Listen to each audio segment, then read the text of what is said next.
as flexible as you are. Fully loaded with all the tools you'll need in a comfortable corporate atmosphere. Smoker friendly. Free parking. Meet your client here in downtown Panama City. Call 850-771-1326. 850-771-1326.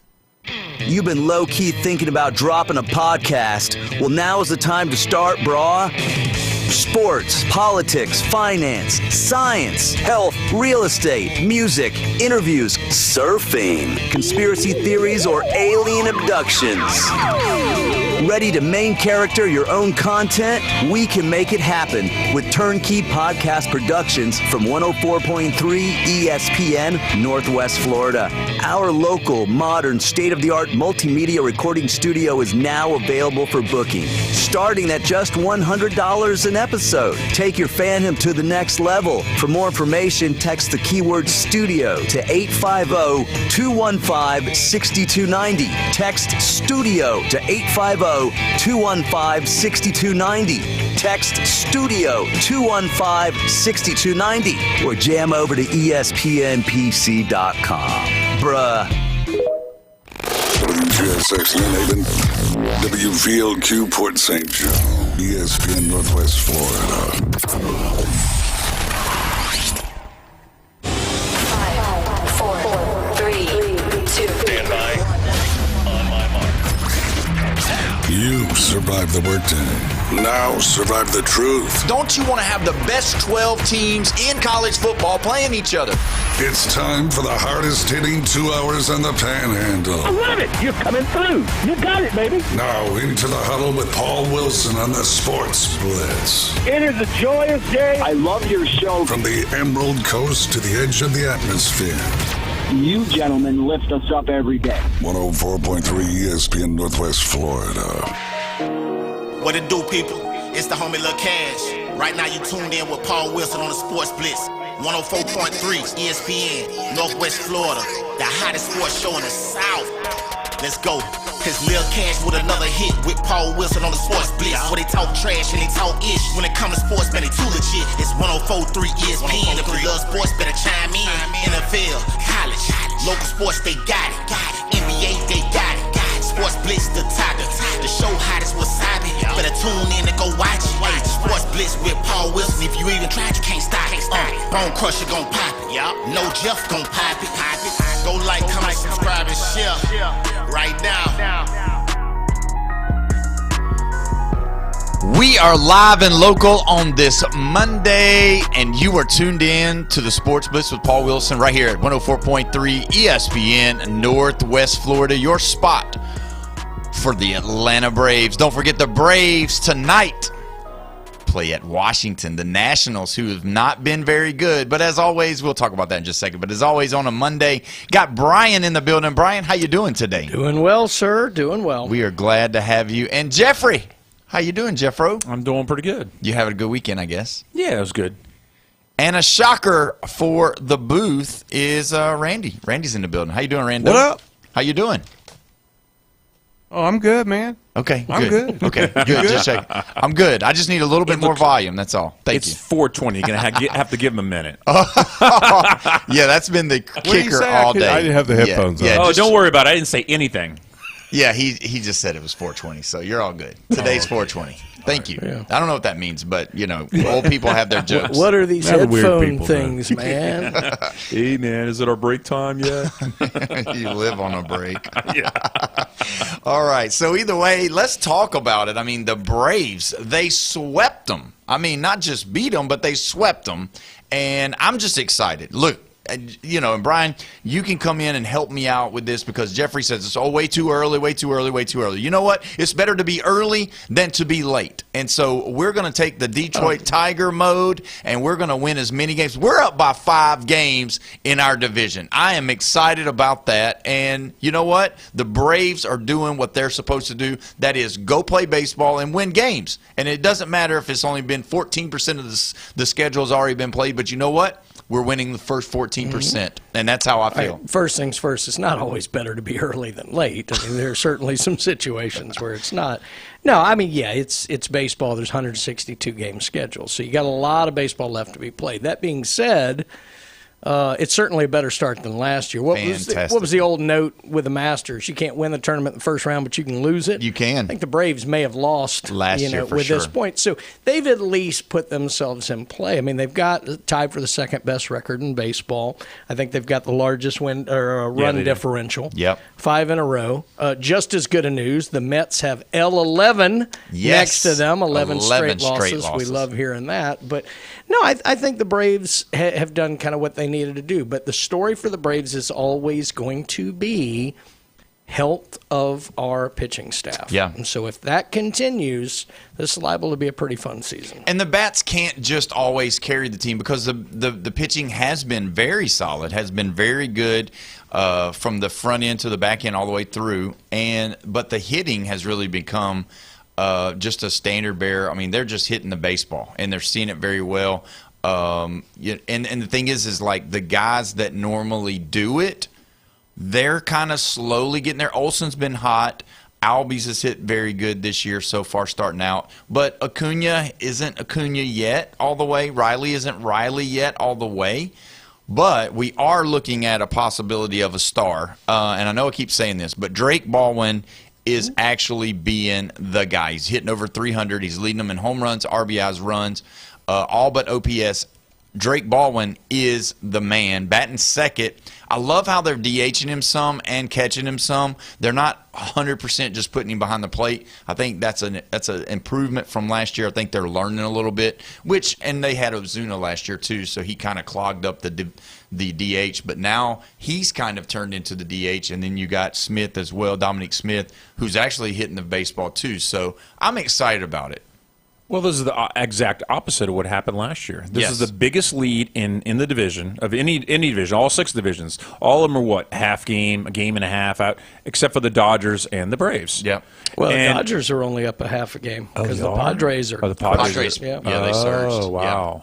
Yeah. So, all of them are close except for the Braves. But the thing was last year, opposite. Phillies, Mets, and then the Marlins came on after the break last year. Yeah. So you're telling me this division is absolutely trash? Because they're all losers. They're all the whole rest of the division is losers. I know the Braves are doing good. They are doing good.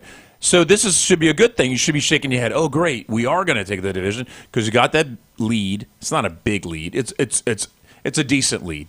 But to say they're trash is just they're just playing down. Well, how many of the Mets lose in a row? Right, but the trash. Mets playoff team. They're killing themselves. Phillies last year playoff team, right? Yeah, lost 5 in a row. Okay. Yeah.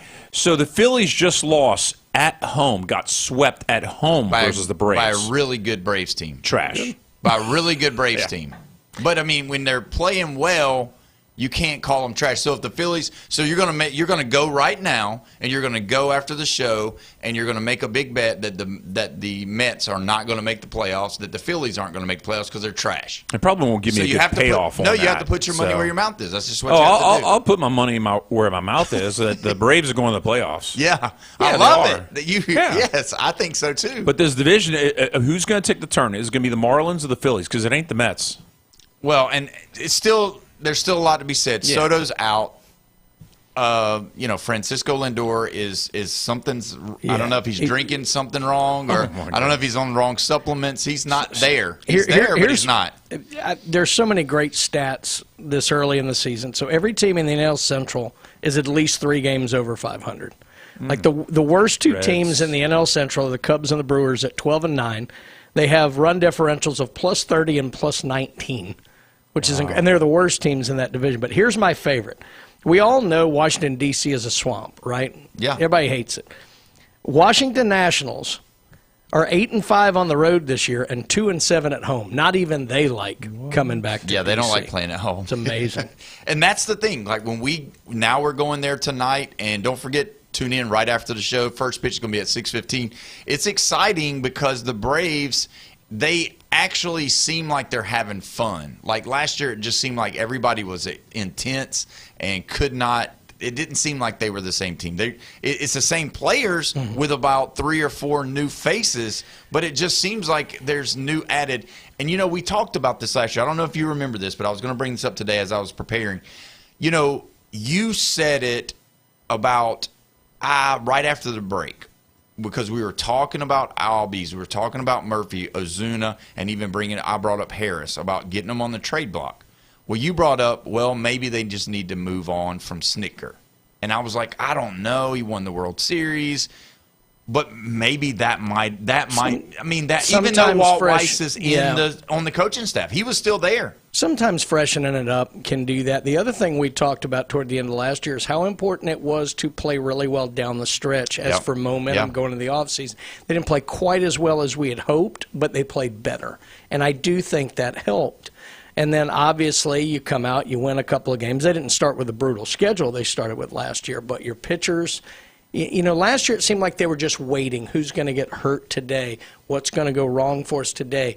And now, as we've gotten through 22, 23 games, it's kind of like, okay, we've got some wins. Okay, our arms are staying pretty healthy. Okay, things are going good. And, yeah, it does. It takes a lot of the tension off of you. Last year, they felt like they used up all their mulligans on the first hole. Yeah, no doubt. And, you know, so it was certainly a totally different mindset. And sometimes just a change. You know, as good as Snit was and as good as he was for the Braves, sometimes a change like that can just freshen things up for you. I think so, and I think as they go forward, I don't think Walt Weiss is doing like crazy things, but I mean, it's just different. Adding some new flavor to the punch, adding a little bit of this, adding a little bit of that, and Dominique Smith, he's been one that we should talk about. He's someone that has brought fresh a pop from the left side of the plate.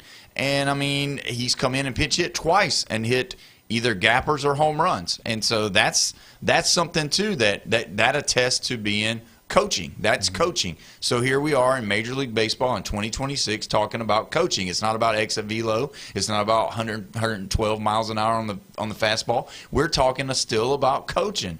And, that's the thing about the Braves. I think he's moved them into a great time. And, yeah, I agree with you on a little bit of this, that the Mets are playing like trash. Mm-hmm. The Phillies aren't playing very good. They haven't got it together either. So, there might be a managerial change with the Mets. There might be something something's going to change because you know how the fans in New York are. You can't have one team that's excelling and the other team in the basement because they're gonna fire it up because they don't want to be at dinner talking with their Met friends and their Met friends down and the Yankee friends are talking about how great the Yankees look. And then, they're wanting to jump off buildings. So we don't want that. But speaking of the Yankees, if you look at the Yankees, I mean, they're doing the things that they're supposed to do as well. Yeah, but, God, they're a Jekyll Hyde team. I know, but still, when you got the guys. Are they still in second? No, they're leading. No, they're leading. Oh, they're leading now. Yeah. Okay. But are we seeing another star being born as well? So we talk about Drake Baldwin, but, I mean, is Ben Rice getting to that level? Because he looks really good. They moved him straight full-time at first base, and obviously they got Goldsmith there, but he's not going to play a lot of first base, but Ben Rice is. No, Goldie's at the point in his career where he's more of a good, kind of guy to go to every, couple of games or, do some DH in here and there. But, no, I like Ben Rice. I wouldn't say he's quite at the same level of a breakout star as Baldwin because the sample size isn't as large. We saw a lot of last year with Baldwin with that. Yes. Whereas Rice, it's really been more what he's done this year. He had a couple of flashes last year, but no, Rice playing extremely well. I mean, he's hitting .338, he's tied for second in the league. He's got 8 home runs, 18 RBIs. He's got an OPS of 1.276, and he's slugging .800. Yeah. I mean, he's playing well, but it is early.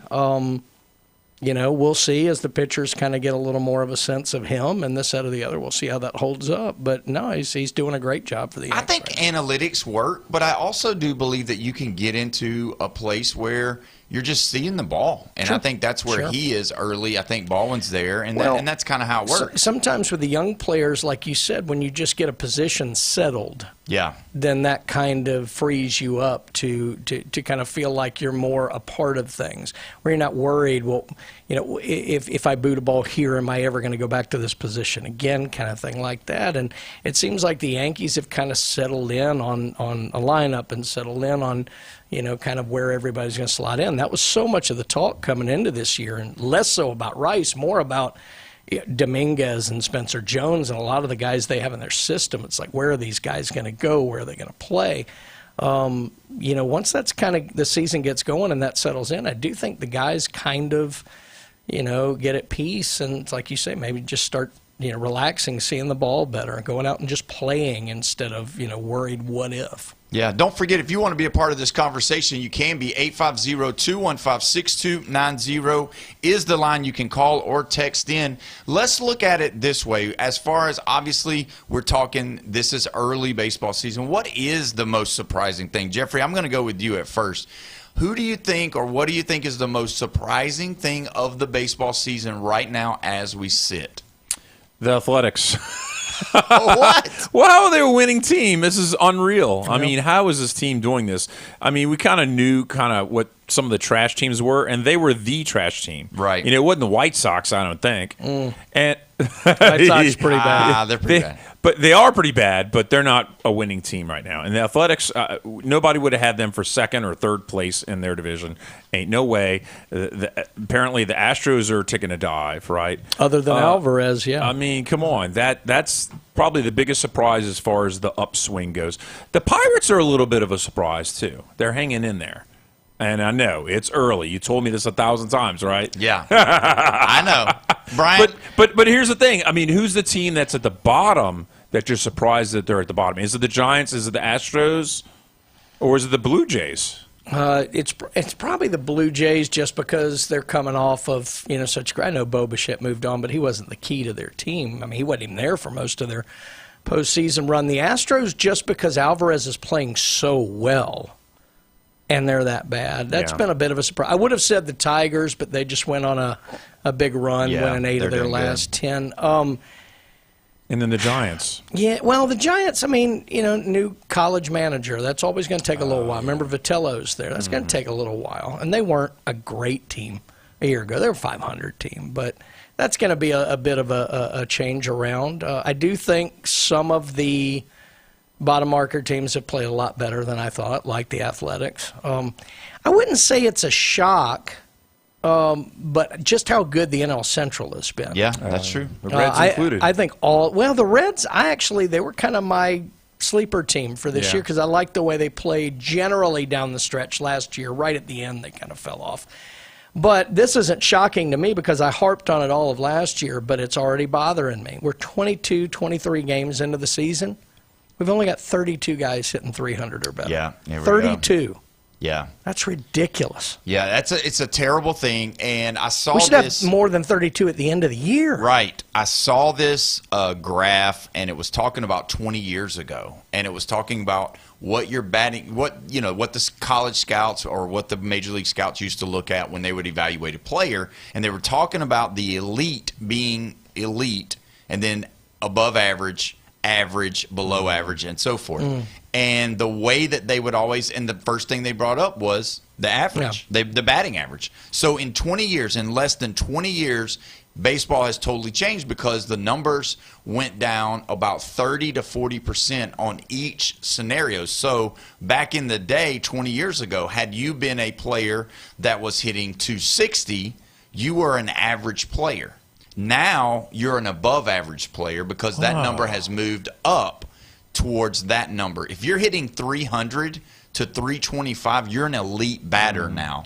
And the thing is that's because of the way they've changed it. And I've heard over and over again because I even listened to some of these travel ball teams and some of these travel coaches. And I heard a guy say just the other day, he said, my guys, I have a high-level 16U, which is 16 and under, travel baseball team. They play on the big field. They're high school kids. And he said, I don't do the three-strike approach deal. Somebody was asking him about doing a three-strike approach. That is, when you get 2 strikes, you shorten your step, you choke up on the bat, you make contact. All we're looking for is to make good, solid contact. He says, no, I want my kids I trust their swings, I trust what we do, I trust how we work. I want your 3 best swings, no matter what. If you're going to swing and miss, I still want you swinging your best because a lot of times you're going to hit a little grounder, you're going to nub it, you're going to hit it on the end of the bat or whatever. He said, I'm not really focused on putting the ball in play more than I am putting the ball on your best swing, barreling up. So what was it last year? We had like 9 guys? I think we ended up with 8. Yeah, it was like right at 8, yeah. And so that's the thing about it now. It is not we're finally starting to see it. It's starting to go now where everything that we've been teaching at the younger age is now starting to show its face. And the thing is that it kind of can be manipulative in the college game due to still being able to use the aluminum bats. So that's where the aluminum bats, because you can give a kid that's very strong, hits the ball and misses it, and still can take it out of the yard. But it's not even that guys aren't doing it. It's the ones that do aren't being valued. Luis Arias has led the league in hitting, 3-4 times? Yes. He keeps getting traded. He gets traded, yeah. Nobody wants to build around him or anything. It's unbelievable. Nothing. Guy's one of the best hitters of this era, and nobody seems to want him because they don't value him. I want to give you two guys that have been kind of standouts on the mound, per se, that have been, one has been well known, well documented. The other one's kind of going under the radar here. The one who everybody knows, Mason Miller, is a phenom. Yeah, he is. I mean, and he's got the whole song entrance and the whole thing and everything like that. But let me tell you something. Jose Soriano has been the best pitcher in baseball. Yeah, it's been crazy. The numbers he's putting up for the Angels, for God's sakes. It's incredible. He's 5-0. He's got a 0.28 ERA. I think he's third in the league in strikeouts. Let me see. Trying to find those. Yeah, he's sitting third right now with 39 strikeouts. Only Gavin Williams and Mizorowski are ahead of him. He is crushing it for a bad team. So he's had a great start. And that's how crazy it works. And usually it gets the Paul Skeens effect, which is they don't have the bats to provide the run support. And to be fair, they're playing better than I thought they would.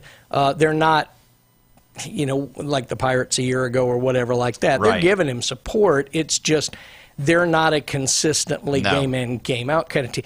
If he was 5-0 but had an ERA of 2.8, I'd say, okay, he's getting good support. 0.2? Yeah, that's tough. Through 5 starts. And, I think the shortest he's gone is 6 innings. Yeah. It's pretty good. And let's go ahead and do this because Brian mentioned the Los Angeles Angels. We got to give it up. Mike Trout is staying healthy, and he's tearing the cover off the ball. Knock on wood. Hopefully he'll stay. Obviously a lot of Mike Trout fans around in the world today. And I'm going to say this. Don't. I'm not one of them. No. Oh my gosh, I'm not.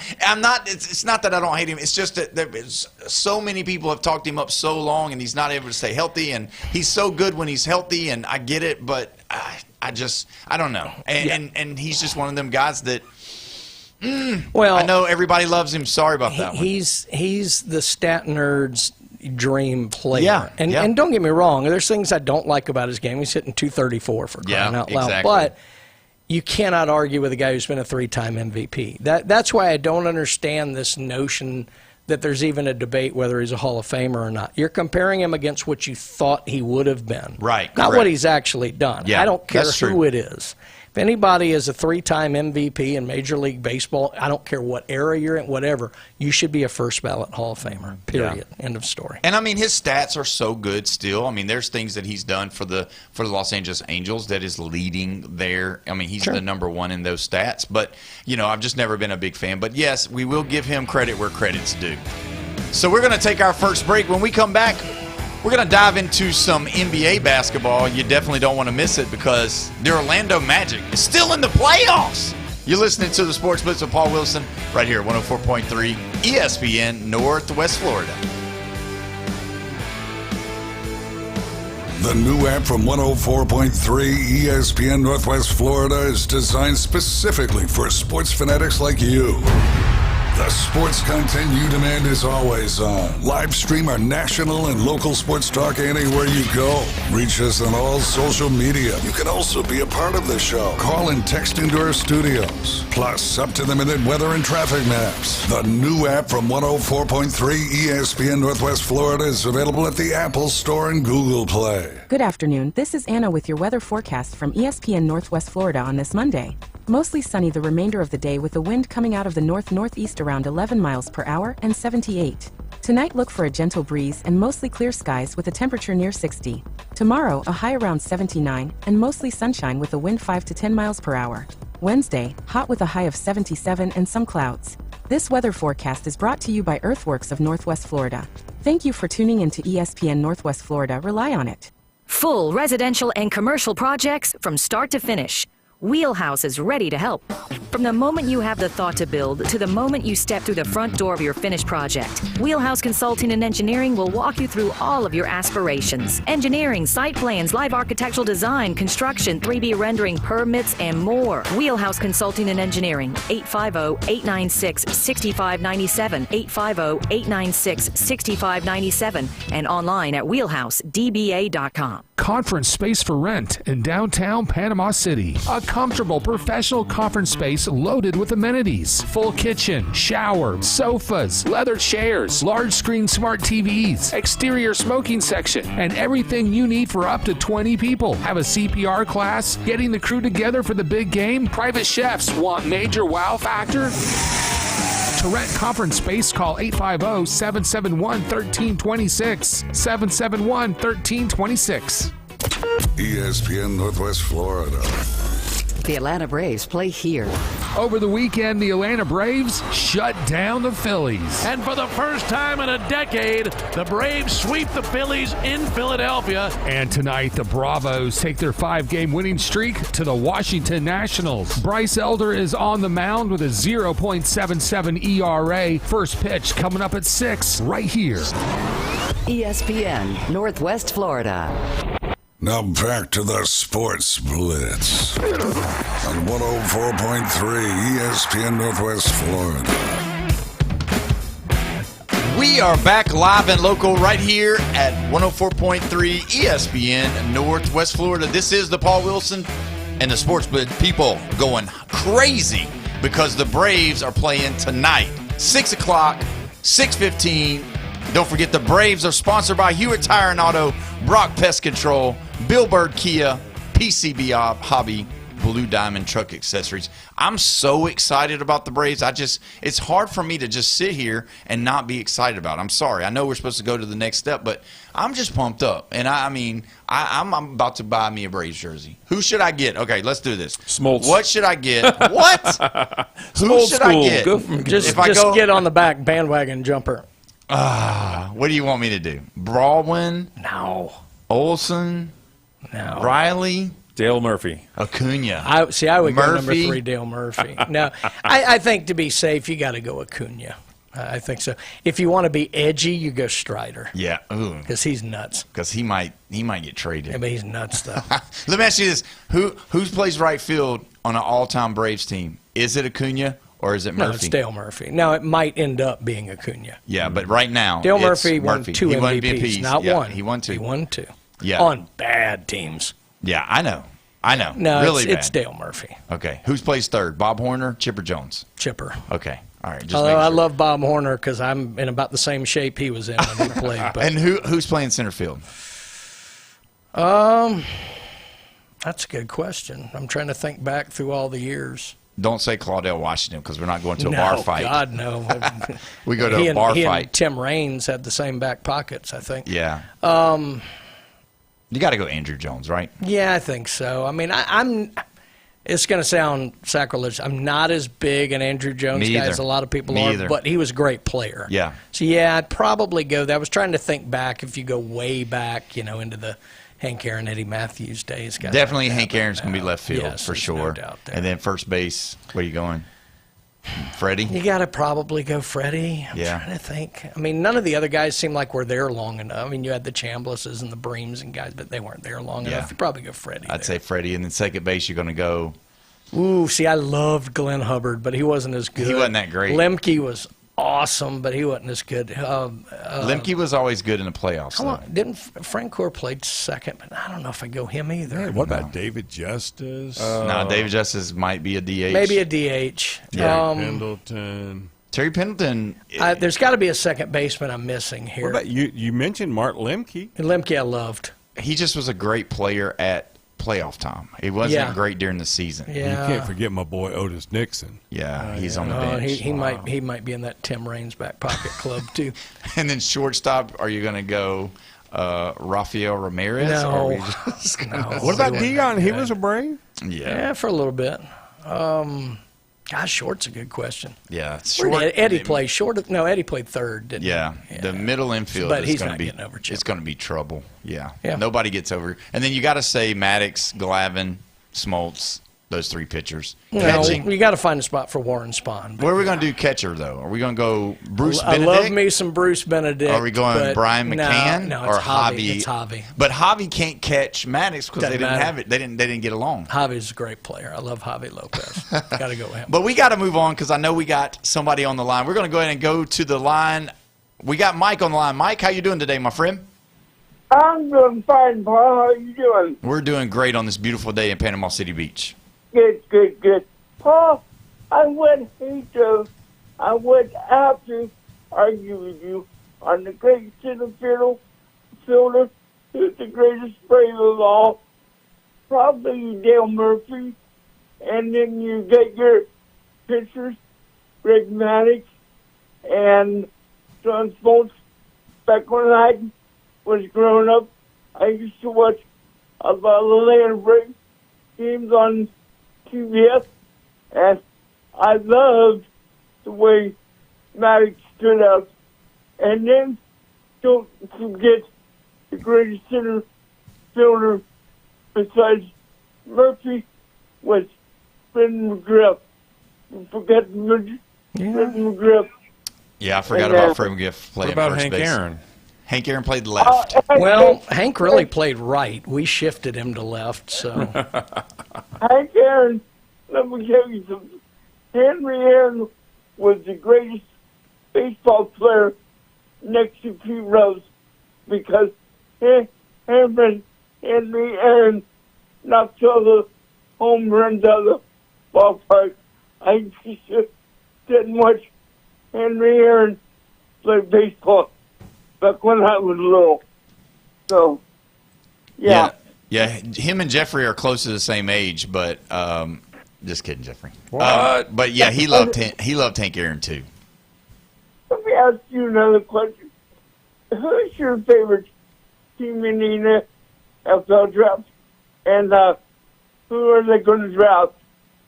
You know, for me, I don't really have an NFL team because I always used to like everybody because that's who always drafted Alabama players. I know that sounds homerish and really stuck up, but honestly, I don't really have an NFL team. I like the Dolphins because my son likes the Dolphins and he's a big fan, so I kind of do that. Plus, we live in Florida, but I like good football. For me, it's really there's teams that I don't like. I don't really like the Eagles, and I don't like. I don't really like the Cowboys. Oh, yuck. But I'll tell you what, I'm from Ohio here, and I don't like the Bengals, but I do like the Browns, and I don't like the Eagles or the Cowboys, but I do like the Steelers. So I thought he was going to hate on the Ravens.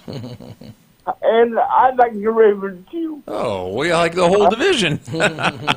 Yeah, well, thank you, Paul, for having me out this trip to be on 104.3 FM ESPN Radio. Well, thank you so much, Mike. We appreciate it, man. Thank you so much for listening, buddy. Bye. Are there teams that lack Alabama players like the Giants or the Bills? There's some that don't have Alabama players, but what happens is there's a lot of the trades, and then you find that make it to that. So really, when you look at how when they get drafted and then they either sign their contract or they go to another team, so you kind of then you'll look on their depth chart and then you'll see a second string, that kind of deal. Yeah. Seems like to me there's a couple of teams, the Giants and the Bills, they don't seem to have a whole lot. Yeah. Yeah, I mean, I've got it pulled up here. It doesn't do it necessarily tell you which teams don't. I don't see any Bills. It's funny, the Commanders used to have 1 million Bama players. They're down to 1. Yeah, they had a bunch. They had their whole defensive line was Bama, from Payne to now it's Allen just Daron Payne and all of them. So, Allen's gone. But let's get into some basketball. I'm pumped up about it. Now, last Friday, we had the play-by-play announcer for the Orlando Magic. And I don't know. Did he seem like he was a little bit worried about the game?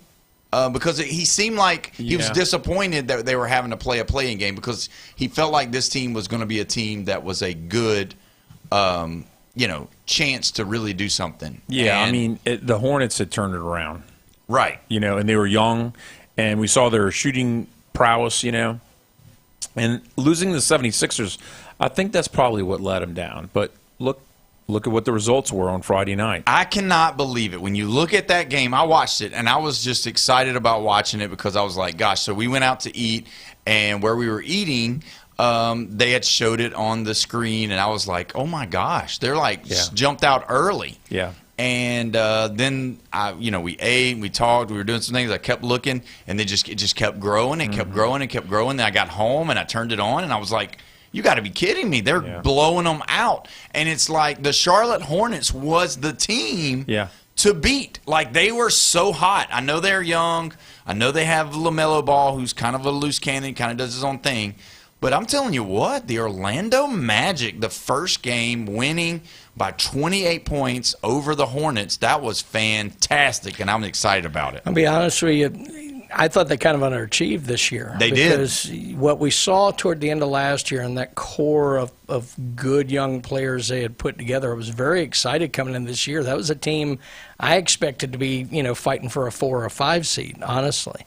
And then having to go through the play-in wasn't great. And anytime you have that was probably what you heard in the announcer's voice. And you'd never like to have to do that.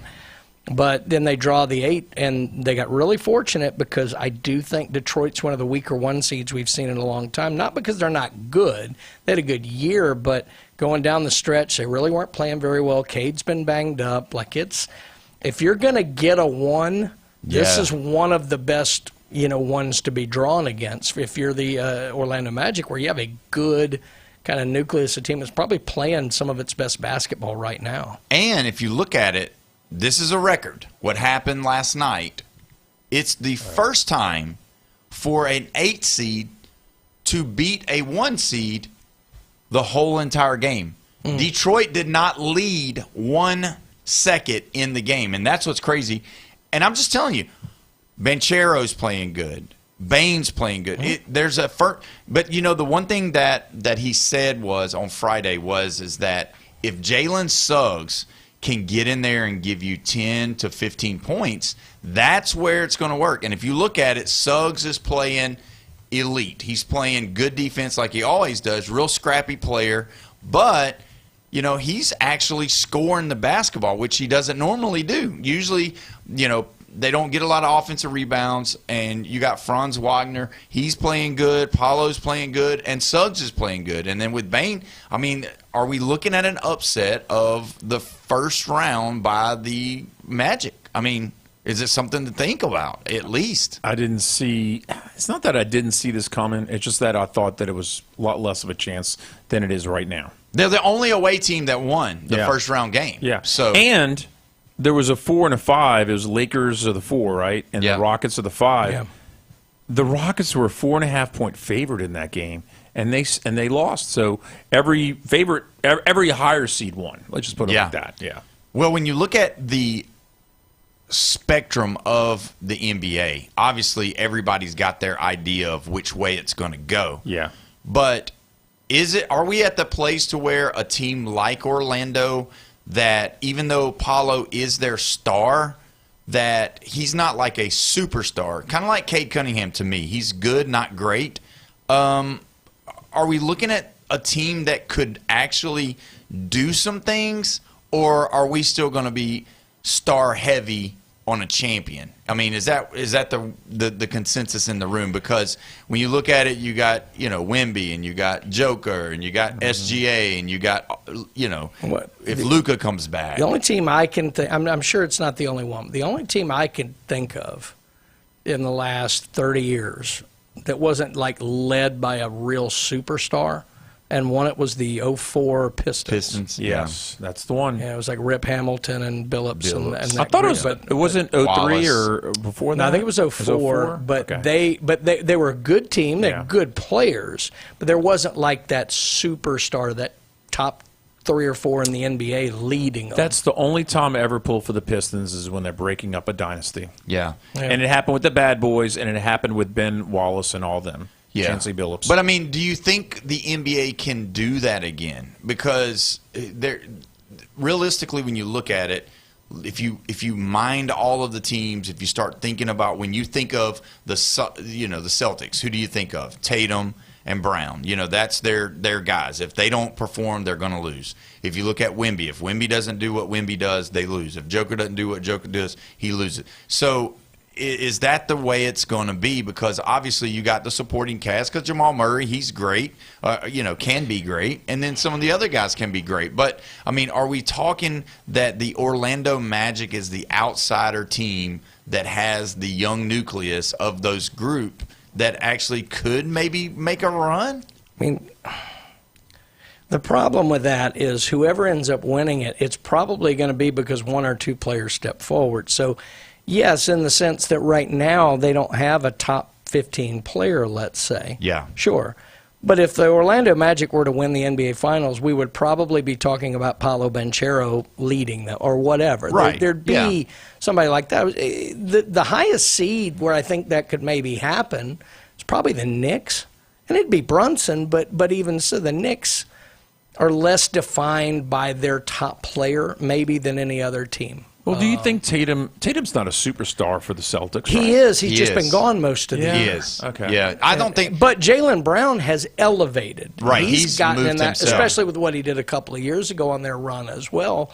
Yeah, I mean, again, it's hard to say because I think the narrative will change. Yeah. As you go forward. That was what was so impressive to me about that Pistons team, is that there really wasn't anyone who stood out. They were all really good. Yeah.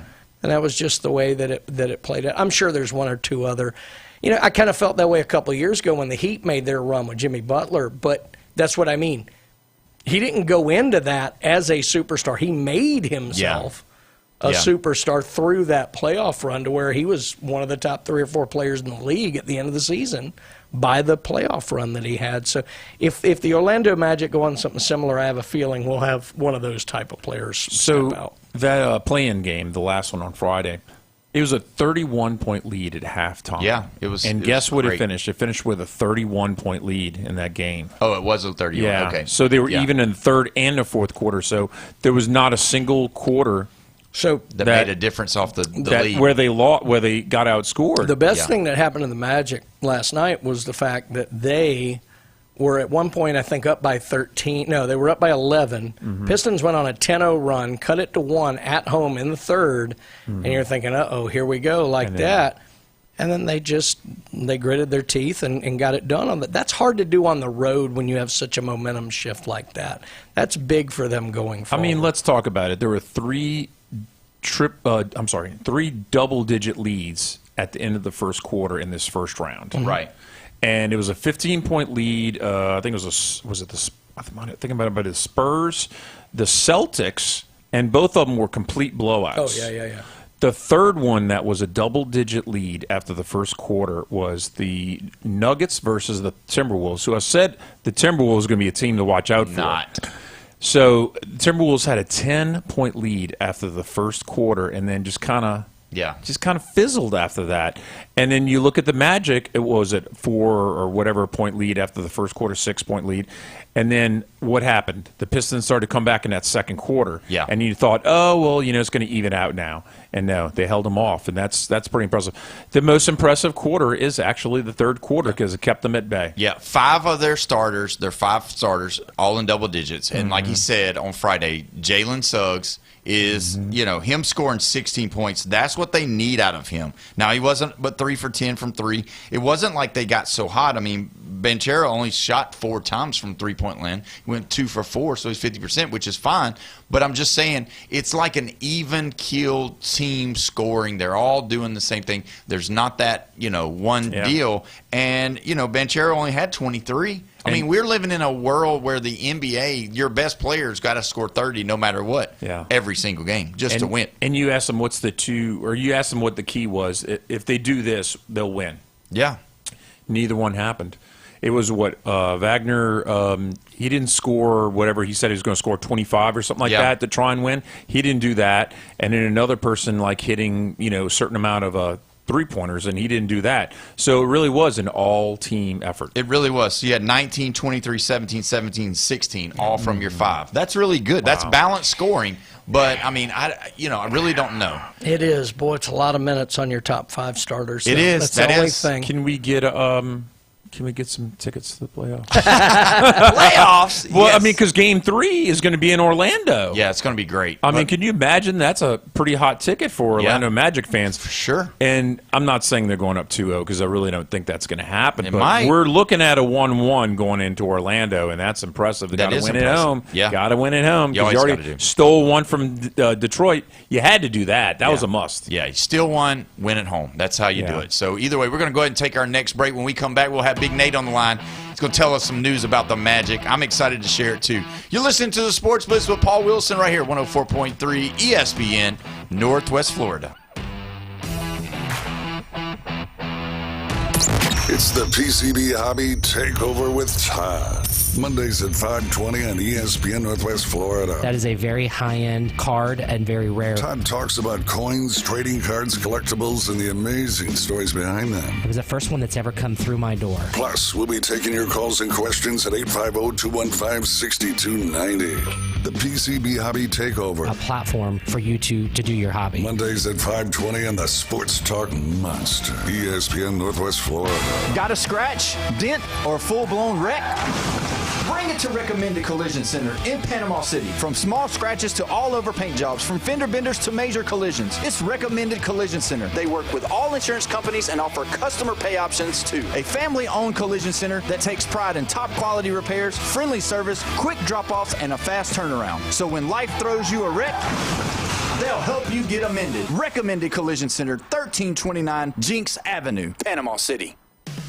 Ready to break free from the ordinary? Find your next escape in a new 2026 Kia Sportage from Bill Bird Kia. Discover the new Kia, now offering 0% APR for up to 48 months and a 90-day payment deferral on the purchase of a new 2026 Kia Sportage. There's never been a better time to drive and bid your home.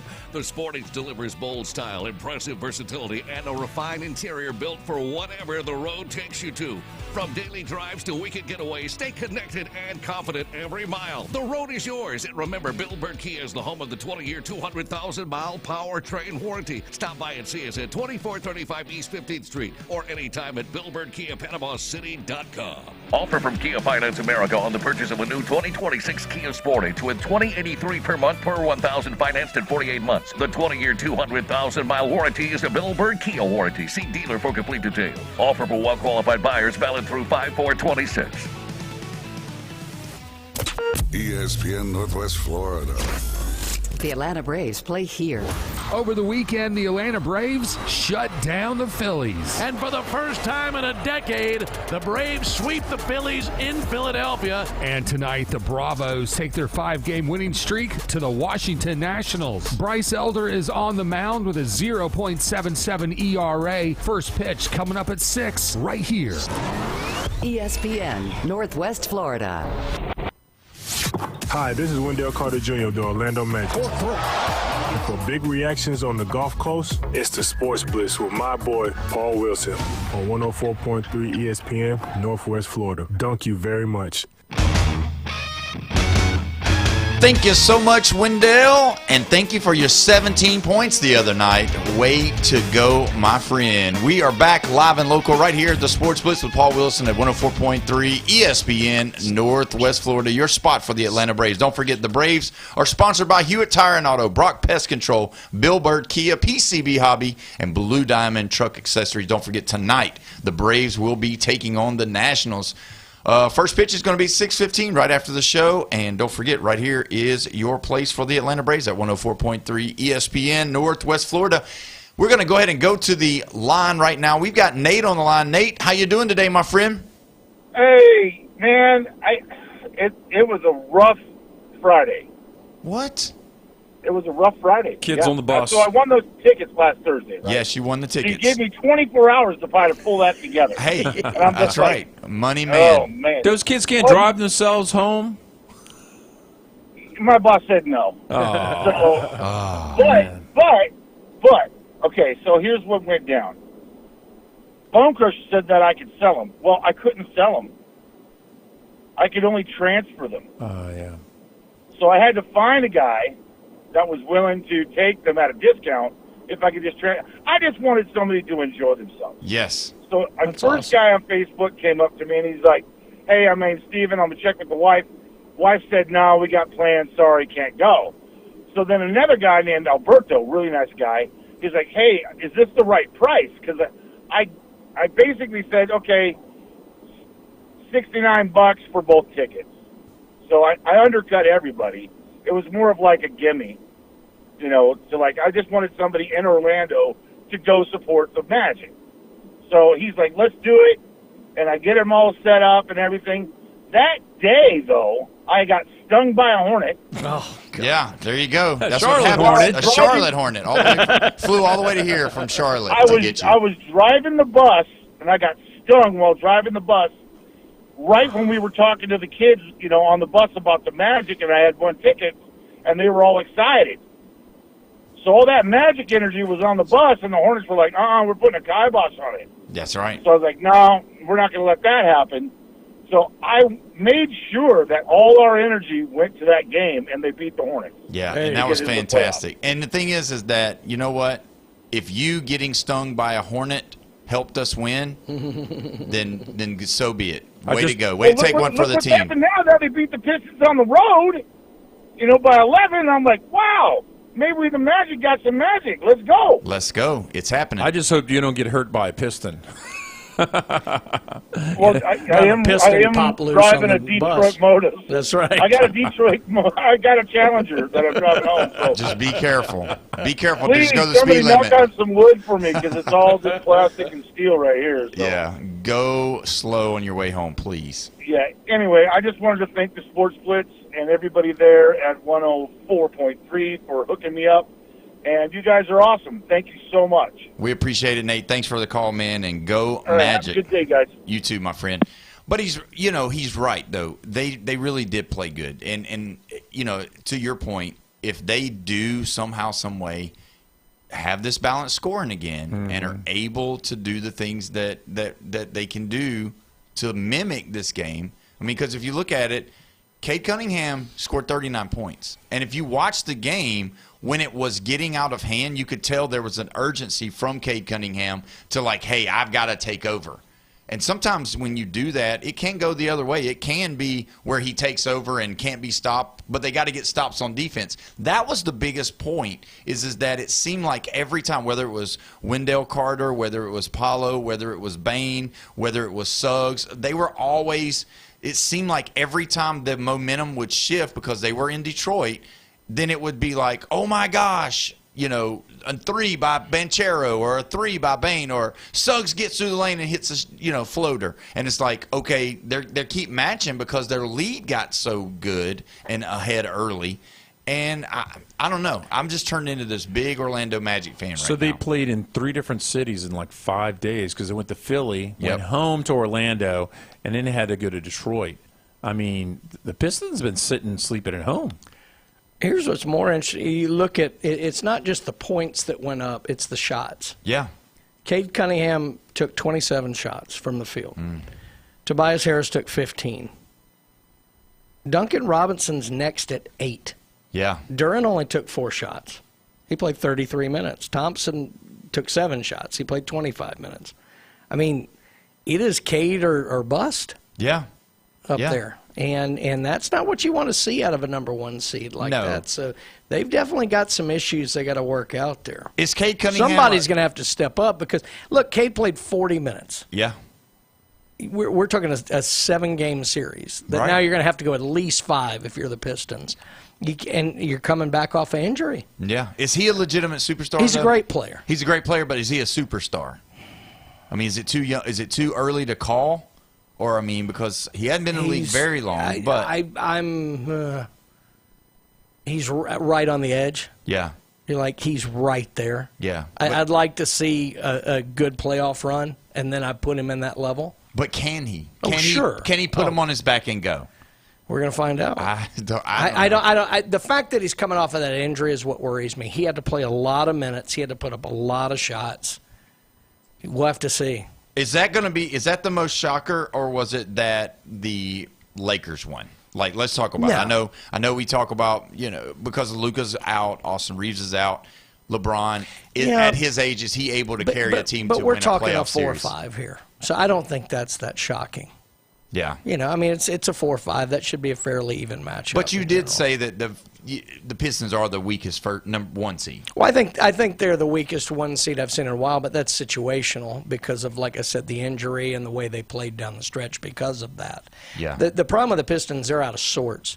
The funny thing with the Lakers, they've lost more, but they don't seem as out of sorts. Yeah. And some of that is because they have a little more veterans in the squad that have probably dealt with that more. I mean, we can say what we want about LeBron. LeBron's been in the league half his life. Yeah, for sure. It literally. Yeah. And, he's seen everything. And so when you have that kind of veteran leadership like that, Pistons are a pretty young team. Mm-hmm. And they haven't really dealt with this. So it didn't shock me that the Lakers won, per se. Plus the Rockets, they had a few little injury knocks going into that game.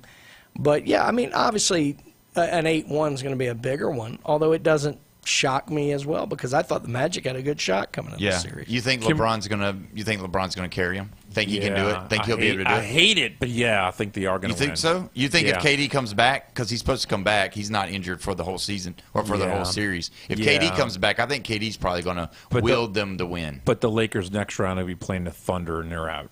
See, Lakers are out in the second round. It doesn't matter. I still think the Rockets are going to win this series. I do too. It's going to take 7 games. Yeah, I still think so. 7 games. So let's talk about effort when you talk about a young Pistons team.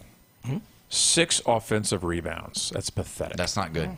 That's not enough to win. No. Can't win with that. Well, and that's the thing. Orlando realistically limited them to 1 shot. I mean, most of the time they were, and he talked about it. He said, and which we talked about Chris Webber, what he said, playoff basketball, they do get back to the things that got them into the NBA, which is playing good, sound defense and blocking out and rebounding. So we're talking about, 60-something possessions for a team? And you got 6 offensive rebounds? Right. What in the world? And a couple of those were probably just long rebounds that got tipped out because I saw a couple that were done that way. So it wasn't like somebody got good position, blocks that. What boxed are out, you doing on the paint on offense? Nothing.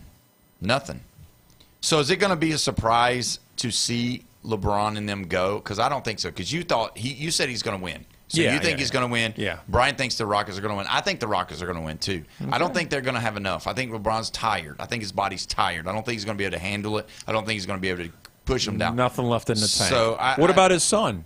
He played 2 minutes. Woo! I think that's the first time in history that a son and a dad played on the same team in the playoffs together. So there you go. He made history. Some of the things that he's wanted to do that he done. I mean, that's like saying that they're the highest scoring father-son duo in history. There you go. Because Bronny has contributed 91 points to that total. But I do have to say, Tobias Harris is a veteran himself. I didn't want to leave that out. I mean, and he played well. Yeah, he does. But the core of that team is 24 and younger. They really are. So who do you like? And what I mean by that is, who's a team that you favor, you like the team, and you want them to go to the finals?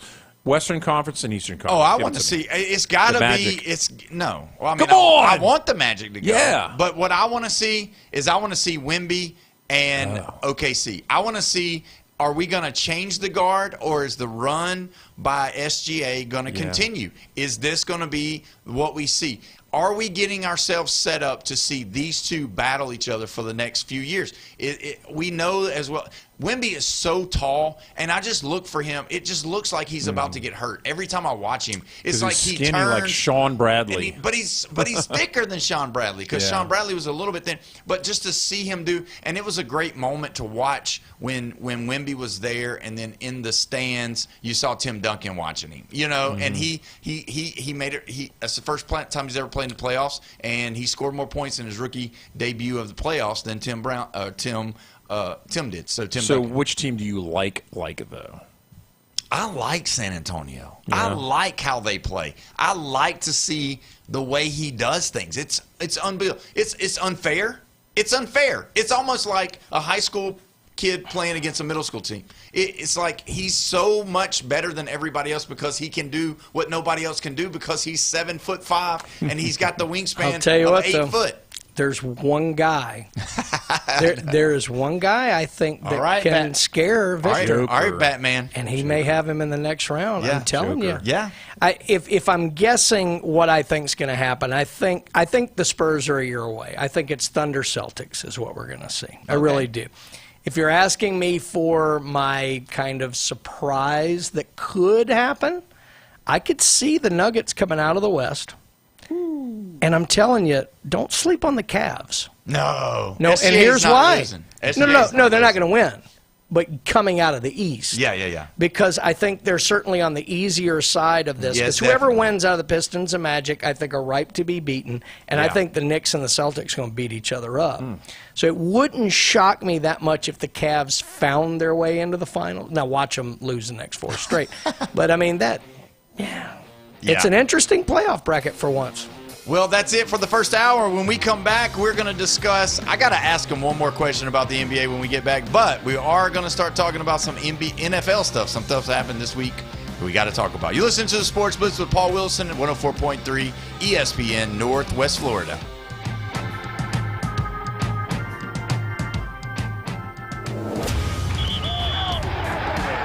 Keep the game going with ESPN Northwest Florida.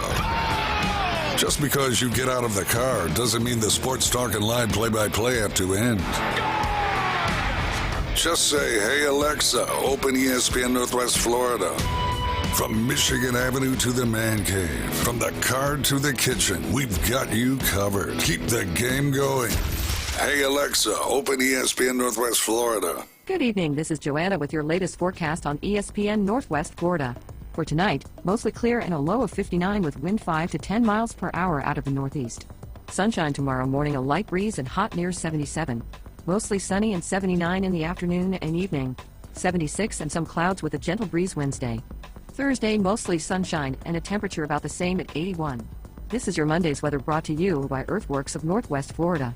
Thank you for tuning into ESPN Northwest Florida. Rely on it. Are you living with chronic pain, anxiety, or sleepless nights? You don't have to just get by. You deserve to thrive. At Thrive Alternative Medicine on Panama City Beach Parkway, Dr. Laughlin and counselor Suzanne Clark provide a compassionate path to relief, from medical marijuana card certifications to professional mental health counseling, managing conditions like PTSD, chronic pain, and the complexities of cancer. Book online at thrivealternativemedicine.com. thrivealternativemedicine.com. Find the relief you deserve. Looking for the most romantic night out in Panama City? Ferrucci Ristorante is your destination for authentic Italian cuisine and unforgettable moments. The candlelight, the wine, the homemade pasta. It's like a little slice of Italy. From handcrafted sauces to centuries-old recipes, Ferrucci brings true Italian flavor to every plate. It's where love stories begin and anniversaries are celebrated. To reserve your table, call 850-913-9131. Ferrucci Ristorante, Panama City's most romantic escape. WGSX Lynn Haven, WVLQ Port St. Joe, ESPN Northwest Florida. The locals love it. ESPN Northwest Florida. The Atlanta Braves play here. Over the weekend, the Atlanta Braves shut down the Phillies. And for the first time in a decade, the Braves sweep the Phillies in Philadelphia. And tonight, the Bravos take their 5-game winning streak to the Washington Nationals. Bryce Elder is on the mound with a 0.77 ERA. First pitch coming up at 6 right here. ESPN Northwest Florida. His major in college? The sweet brown liquor. Wait, you changed your name to McLovin? McLovin? LSU Jeff is part of the Sports Blitz with Paul Wilson. 104.3 ESPN Northwest Florida. What it do, people? It's the homie Lil Cash. Right now you tuned in with Paul Wilson on the Sports Blitz. 104.3 ESPN, Northwest Florida, the hottest sports show in the South. Let's go. Cause Lil Cash with another hit with Paul Wilson on the Sports Blitz. Where they talk trash and they talk ish. When it comes to sports, man, they too legit. It's 104.3 ESPN. If you love sports, better chime in. NFL, college, local sports, they got it. NBA, they got it. Sports Blitz, the topic. The show hottest wasabi. Better tune in and go watch it. Sports Blitz with Paul Wilson. If you even tried, you can't stop it. Bone Crusher gon' pop it. Yup. No Jeff gon' pop it. Go like, comment, subscribe, and share right now. We are live and local right here at 104.3 ESPN Northwest Florida. This is the Sports Blitz with Paul Wilson.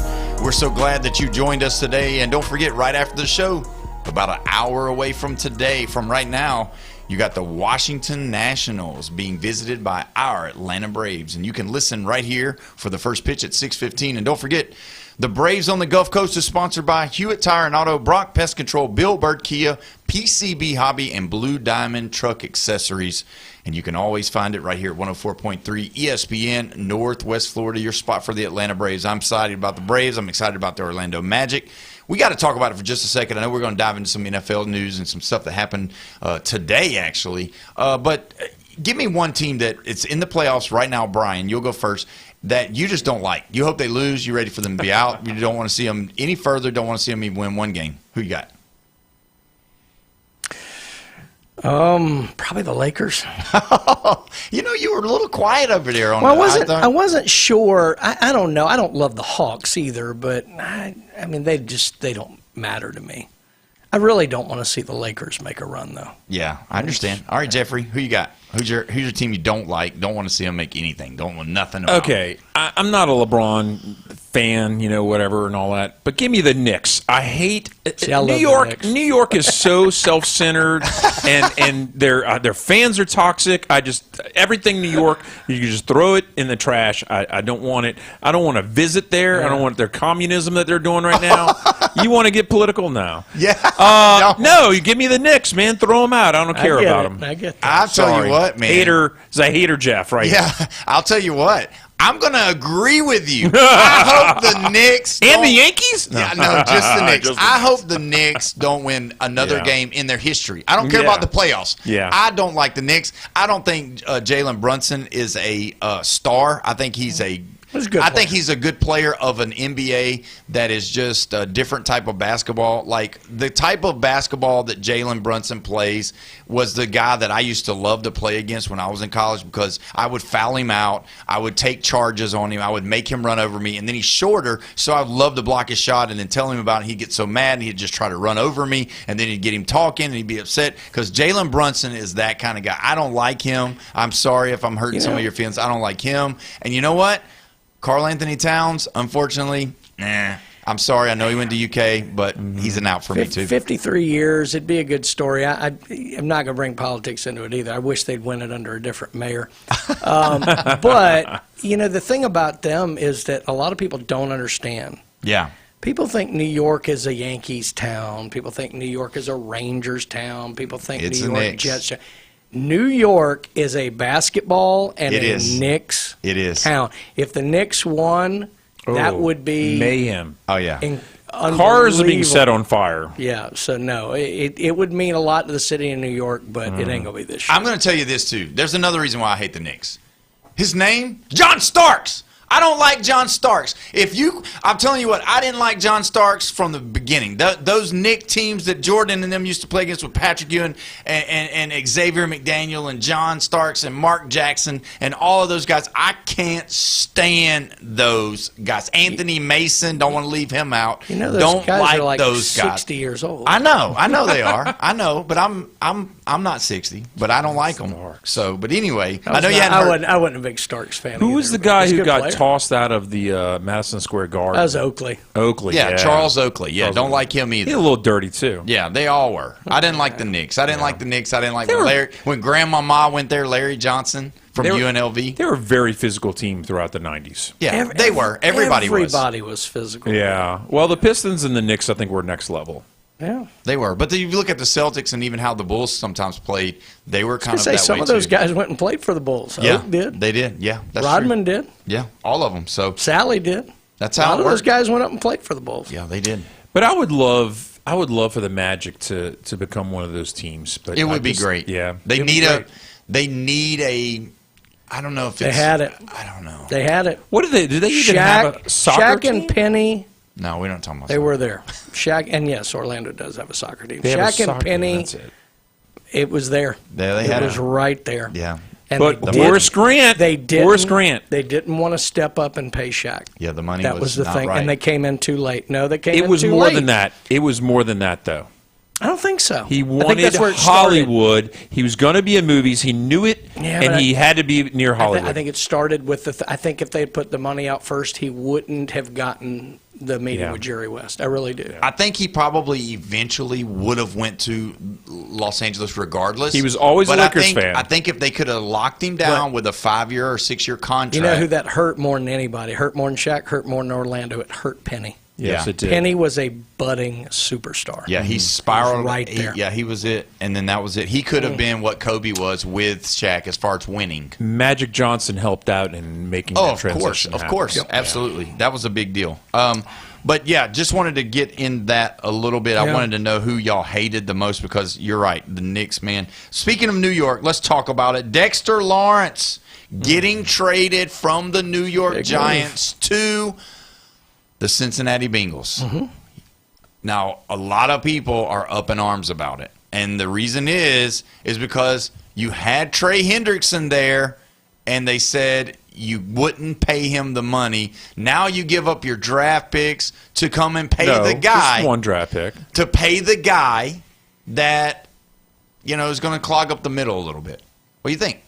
Great defensive tackle, all-pro, multiple years. He's 7 years into his career. Yeah. I like it for the Bengals.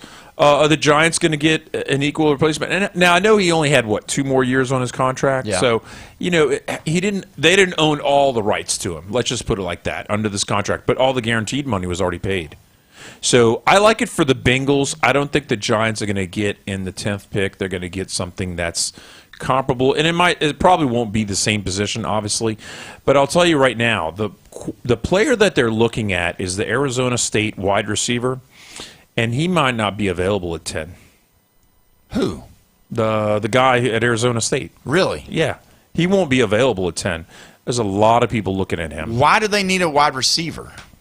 I mean, it's just another thing for Jackson Dart to throw to. I think he's going defense right there. The 10th pick of the draft well, and his heavy defense. The 5th pick is either an offensive lineman or it's a defensive player. It's all best player taken is going to be 5th, and then the 10th will probably be what the need is. No, at 5 they're probably going with the lineman out of Miami if they're not worried about his injury status. I would love them to pick up Downs the offensive tackle? Yeah, but I'd love them to, Manoga or whatever his name is. I would love them to pick up Downs there because I think he's a great fit for the Giants.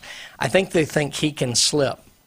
And they might actually get him at 10, or they're probably going to trade 10 down, and they're probably going to pick up picks that way. Yeah, if they get more picks. But this would be, to me, if they don't go offensive lineman to cover Jackson Dart's backside. I get that. No, they have to do that. If they don't do that, then, they've got to get the best defensive player on the board at 10 if they're not going to trade it away. Well, and some of it depends what happens because we've already seen some shifting. Now it looks like Bailey's going to go 2 instead of Reese. And so now does Reese go 3? Because there's a lot of talk that the Cardinals are making a play at Jeremiah Love. Yeah. And if they do so, will the Titans actually go make a play at Reese? They may not.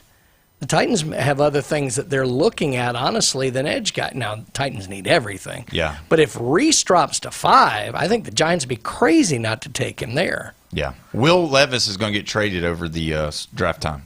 Good.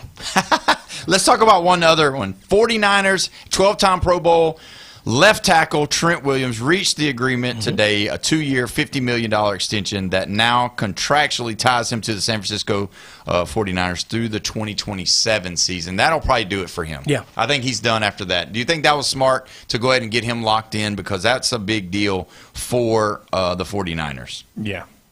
How smart is the 49ers? Well, it's also smart because that's a guy who's notoriously unhappy. Yeah. So you want to make him happy, and he appears to be very happy. Yeah, very happy, but then you want him to be mad at the games because he does manhandle people when he gets aggravated. That's the truth. But no, it was a good move for the Niners. So speaking about smart, y'all love that what the Giants did? Do you think that's going to be beneficial knowing that? So something had to be up between him and Harbaugh. There had to be some kind of something because I don't know that it was him and Harbaugh. I think it was him and the organization. I think it's been lingering for a year. And You think he thinks he's worth more, or do you think what do you think was the problem? No, I think that it's almost like the old Oakland A's situation with Reggie Jackson, where Charlie O'Finley wouldn't pay him because the 1 year he was an MVP, he tried to use that against him in the negotiations and took him to arbitration over it, and it was fractured. The Giants, I mean, Lawrence was huge in 22-23, he was good in 24. His production had dropped off some. Now you could say there were a whole lot of reasons for that, but I don't think he was any less of a player, but I think the Giants maybe were a little unsure, maybe a little hesitant, and maybe tried to use some of that stuff in negotiate. The negotiations clearly broke down with him. I don't think it had very much to do with Harbaugh at all. I think it just reached a point. And I think that some of that's what's went on with the Bengals. I don't know if you're looking at it and you say, well, they wouldn't give this for Hendrickson, but they give it for Lawrence. I think some of it was that the entire idea of him being on your team had broken down. I think sometimes that happens. Yeah, that's true. Sometimes people who love each other get divorced, it just happens. It could have been culture. It could have been fit. Yeah. This might be a player who proved to his coaches and everyone above, what he's worth.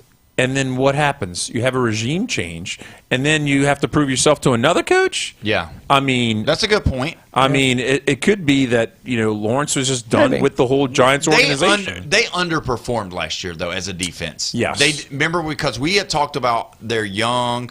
They added Abdul Carter in that draft last year. They had Thibodeau. They got Dexter Lawrence in the middle. I mean, that front – and it was a problem because Lawrence felt like the staying power there because Thibodeau's been up and down his whole career with the Giants. Carter did not show up last year. He had some maturity issues that I think he'll come out of. He's that talented, but Lawrence felt like, look, I'm the guy who's showing up day in, day out, getting the job done. And like I said, it may have just fallen. I just think his relationship with the organization had deteriorated. To the point that I think they got a pretty good return for him. I mean, the 10 pick's a pretty good return.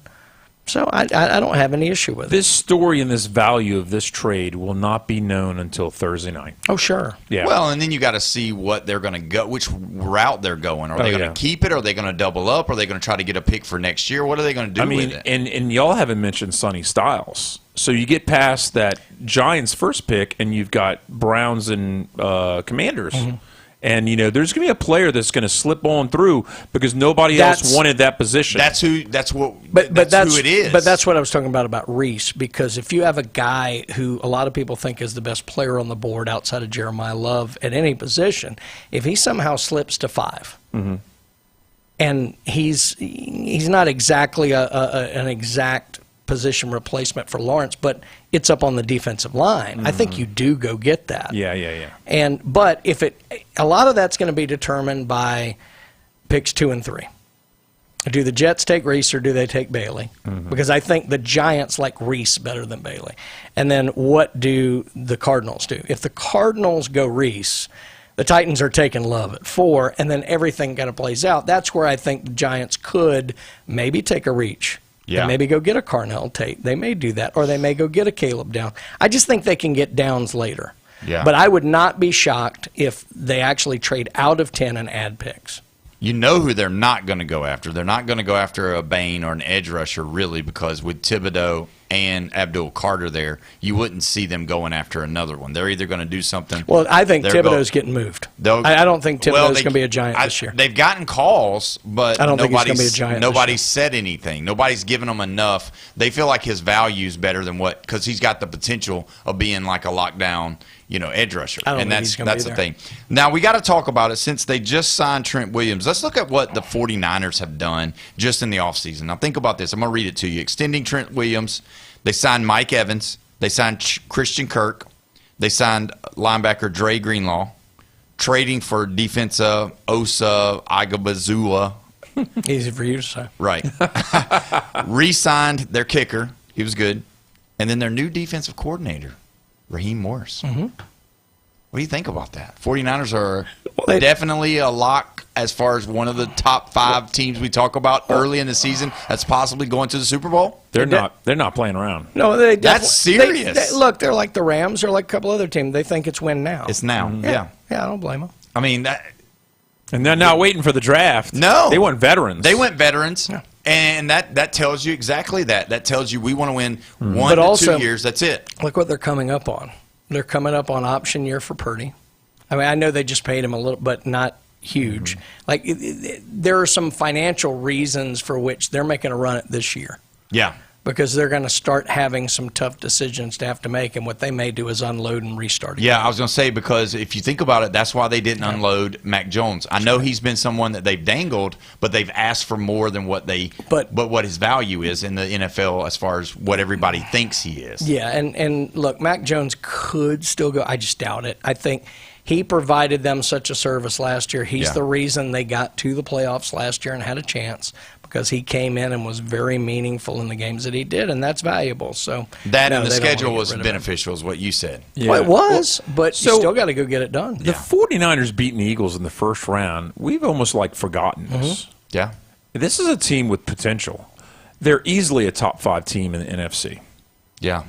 I mean, speaking of the Eagles, now this is not like headline news. Adam Schefter didn't say this, but there are talks that the Eagles are interested in getting Myles Garrett. What? Yes. The Browns have locked him down. I understand that. They're not going to get Garrett. But I'm just saying, there's a Jerry chance. Jones talk. I'm interested in getting Myles Garrett to play for my team, but no, Is that the they're not Titans? going to get him. Who's your team? Any team. I don't care if it's the Little Giants and I'm playing the Sandlot. I mean, it's going to be. So, not that. I always make Paul get mad because I talk about stuff he doesn't want to talk about. Oh, here you go. The go. Cowboys have the highest paid kicker now. Yeah, they do. That's a good This is a one. person. Yeah, we need to talk about it. This is a Good. person that's hit all of his balls in the 20s, all of his balls in the 30s, and all the balls in the 40-yard range. Yeah. But 50-plus, he's missed more kicks than anybody else in the whole entire league, and that's who you're making the highest paid kicker in the league. The Cowboys. I don't agree with this. This is kind of you crazy. don't. You step away. No, he's not worth it. Just make sure you get the ball at least to the 33. Yeah, exactly. I mean, the Cowboys, you don't move the – I guess, are they expecting them to just stall out and hit every ball under 50 yards? Dak Prescott's their quarterback. What do you expect? Here's the problem, though. Honest to God, Aubrey, I don't think is any different than what kickers have been our whole lives. It's in the last 3 years I've seen more kickers be automatic 50-plus than ever. Yeah, I don't really know why it was such an immediate. Hell, in college, the Ole Miss guy was perfect from 50-plus. And he's staying in the league, in college. I mean, it's unbelievable what some of these kickers are doing. Aubrey's numbers are great to me, except when you put them up against what these idiots are doing right now, who can't miss from 57. I don't know how that's even possible. All I'm going to say, though, is that his story is probably one of the greatest stories that I've ever heard of. I mean, that just what he did. He was a failed soccer player. He was a good soccer player, but he was getting older. He failed. He saw someone kicking a football and was like, oh, my gosh, I think I can do that. So he hired a kicking coach, went out there, started kicking field goals, worked with his kicking coach, and then just tried out and made it. And now look at him, highest kicker contract in the history of the NFL, former soccer player. So there you go. I mean, that's just a great story. Whether he plays for Jerry Jones or not, whether he kicks good from 55 or below, it doesn't matter. Draft-wise for the Cowboys, though, it's going to be very interesting because almost everybody has them moving up. Yeah, I think so, too. And I think they will. Everybody has them trying to get Sonny Styles. Everybody. We'll see. All right, we got to take our next break. When we come back, we're going to dive into this. But we also got to talk with Brian about PCB Hobby and a lot of things that's going on in the card market. You're listening to the Sports Blitz with Paul Wilson right here at 104.3 ESPN, Northwest Florida.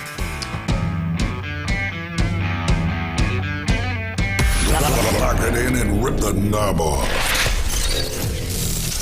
104.3 ESPN Northwest Florida has turned up the power. I'm getting an off-cheese, Squad Captain. From Port St. Joe to Panama City to Fort Walton Beach, the biggest sports signal in the Panhandle. If I push it any harder, the whole thing will blow. 104.3 ESPN Northwest Florida. Good evening, this is Joanna with your latest forecast on ESPN Northwest Florida. For tonight, mostly clear and a low of 59 with wind 5 to 10 miles per hour out of the northeast. Sunshine tomorrow morning, a light breeze and hot near 77. Mostly sunny and 79 in the afternoon and evening. 76 and some clouds with a gentle breeze Wednesday. Thursday, mostly sunshine and a temperature about the same at 81. This is your Monday's weather brought to you by Earthworks of Northwest Florida. Thank you for tuning into ESPN Northwest Florida. Rely on it. Crawfish season is back, and the heat is on at Lone Star Boil House. Lone Star Boil House is where the locals go for delicious, mouth-watering Cajun crawfish, shrimp, buttery red royals, and everything crab. Plus, Lone Star Boil House is now serving liquor. Get crawfish 6 days a week, open to close. To-go crawfish also available at the front bar, and crush the follow on Facebook for frequent food and drink specials. Lone Star Boil House, 320 West 5th Street, downtown Panama City.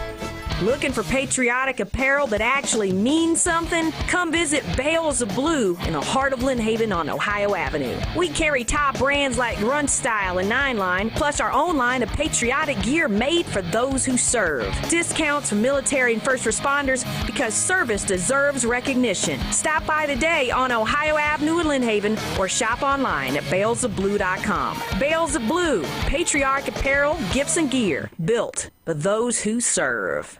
Your goals matter, and at Anytime Fitness Panama City, they're ready to help you crush them. With expert coaching, personal training, and virtual workouts through the Anytime Fitness app, you'll have all the support you need inside the club and beyond. Limited time only. Join today for just $1 down and start your fitness journey now. Don't wait. Visit 107 West 23rd Street, Suite W8, or call 850-818-8184. Anytime Fitness. Let's make healthy happen. This is the vehicle for your hobby. Yes, you are trying to get a big hit. Coins, cards, collectibles, and the amazing stories behind them. And now, the PCB Hobby Takeover with Todd. You could really, really get something cool in this. 104.3 ESPN Northwest Florida. We are live and local right here. You're listening to the Sports Blitz with Paul Wilson at 104.3 ESPN Northwest Florida, your spot for the Atlanta Braves. Don't forget the Braves tonight travel to Washington to play those Nationals. Used to be called the Expos, but thankfully they're not because I don't even know what an Expos is. Do you? Exposition. Expose? No, it was built on the the World Expo of whatever, World Fair 1960 whatever. Yeah, in Montreal. So let them stay there. So we don't have them there anymore. Yeah, get them out of here. But either way, I knew you'd know because you are our history buff and our and I hate library. you trashing on Washington, D.C. It's a great city. This is our nation's capital. That wasn't You me. called it a swamp. It is literally a swamp. It's built on a swamp. Yes, it is. I was a literally younger guy. I swamp. wasn't the older guy that You said that. swamp. You go right in with him, hating on it. He said swamp. Earlier. I've been to Washington. I think I think there are wonderful things in Washington D.C. and they are all the roads leading out of it. All right, I'm going to shock you. You ready for this? Yeah, give me a shot. I actually went to almost all of the monuments in Washington, D.C. Oh, wow. How about that? Are you impressed with me? I am impressed with you. Oh, that's but right. not the libraries, the museums. No libraries, and I went to some of the monuments. Smithsonian's are cool. Yeah, it's pretty cool. Just going to go ahead and read something from the text line. It says, do you not like the Eagles, because of me saying that earlier, because they drafted all of the Georgia Bulldogs? No, because they have all these Alabama guys. They got Alabama guys. It's Alabama and Georgia Central. Yeah. I don't know. And I'm going to say this, and this is probably going to make me sound really bad. All right. I'm not a Jalen Hurts fan. I'm not.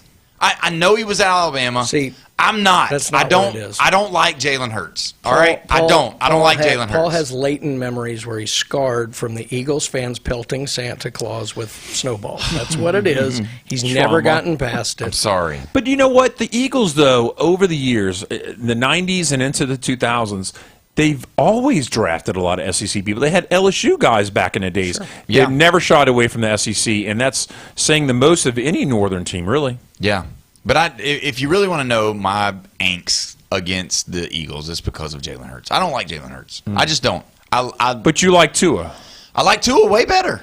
Man. Way better. I don't know where your I wanted priorities Tua are. to start over Jalen, even though Jalen didn't even lose a game. I was like, get him out of there. For what? I don't know. Just get him out of there. Everybody's booing him. I don't Let's like go. the way he looks. I don't know. I don't know what the deal is. And so Just a hater. I guess so. Yeah. So there you go. So no, it's not because they got Georgia and Alabama players. If they had a better quarterback that I liked, I would be an Eagles fan probably. Super Bowl Bring Stabler back. I don't know. But, just a hater. I guess. So we're going to talk about cards? Let's do it. Yeah, we got to. So, Brian, you know as well as I do, last week was the big release of the Topps Chrome football. Yeah. And first time in 15 years? With football, 10. 10 years. Basketball was 15. Okay, basketball 15, football 10.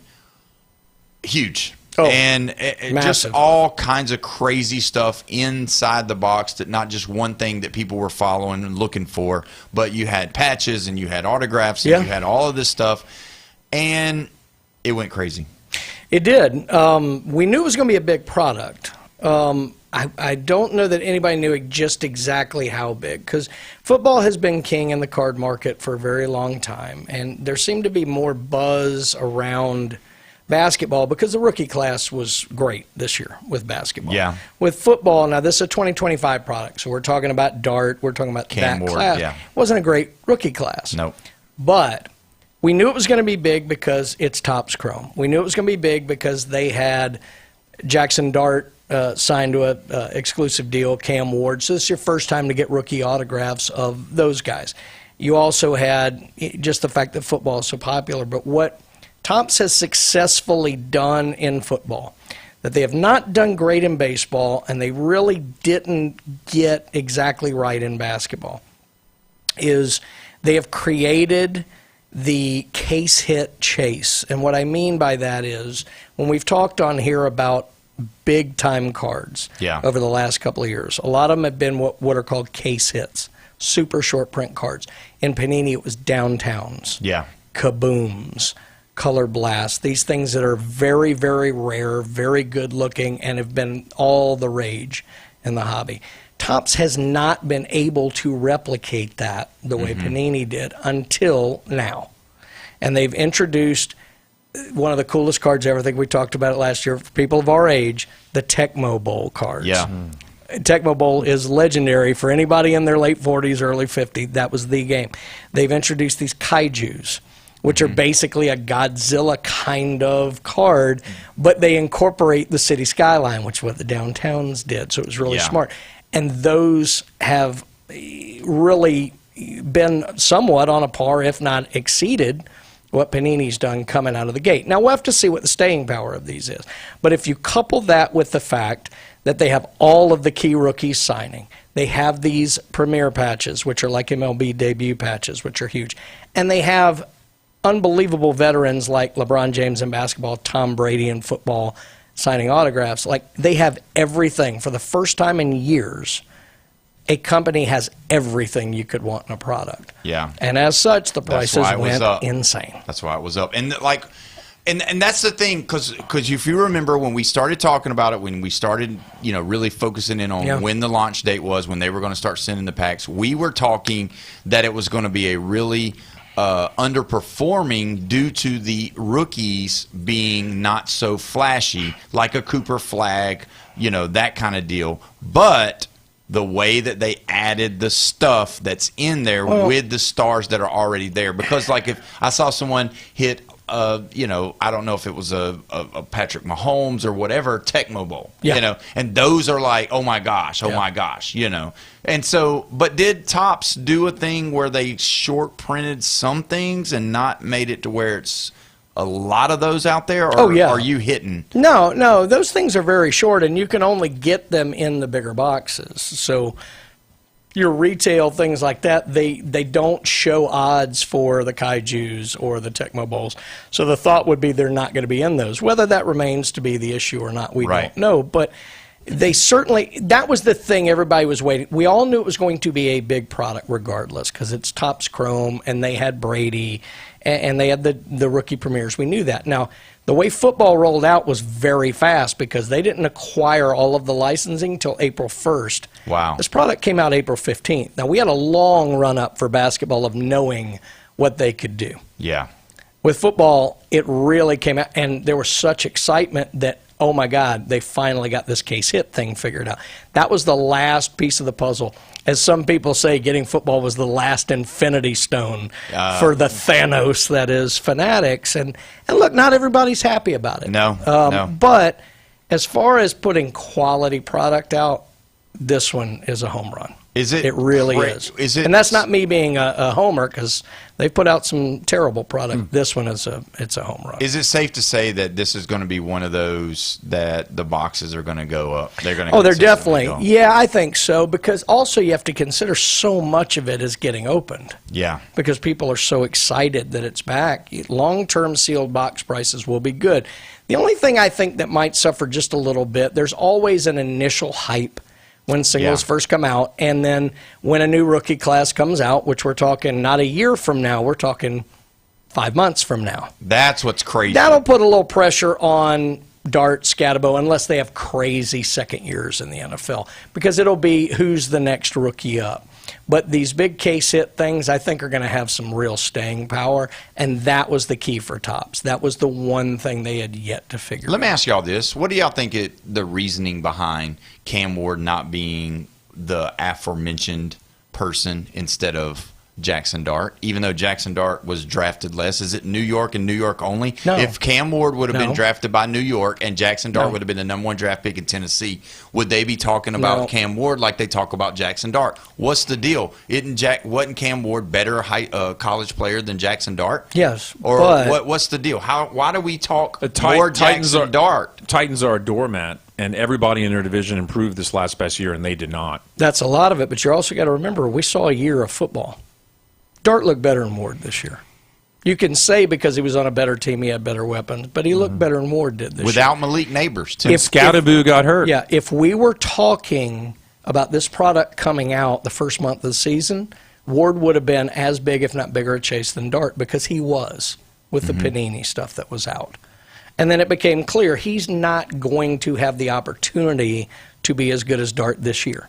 Long term, he might be. But no, it's the Titans thing. It's definitely the Titans. Do you hear the Titans fans yelling and screaming and being all fanatic? No, you don't. The Giants always have hope. They have never given up hope.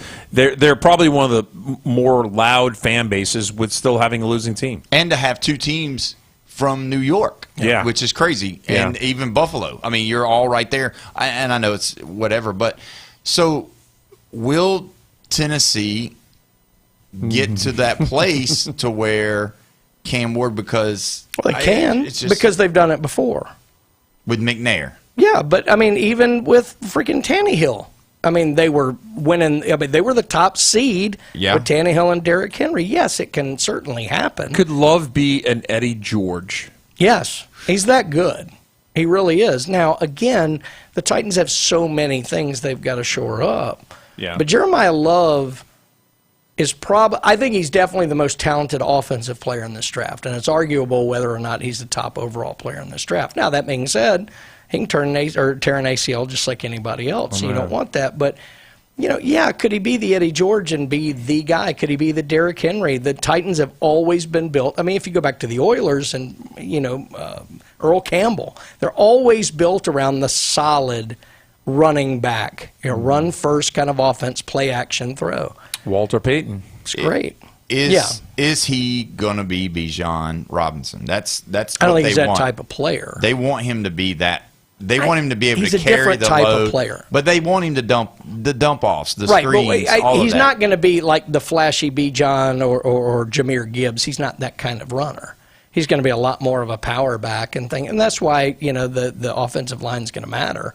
But no, I think he has the ability to be a superstar running back in this league. I really do. So tell us about something else that's definitely huge coming out Another on big Wednesday. Week. Yeah, Bowman basketball is out this week, and we talked a little bit about it. One of the things they're doing, I love it.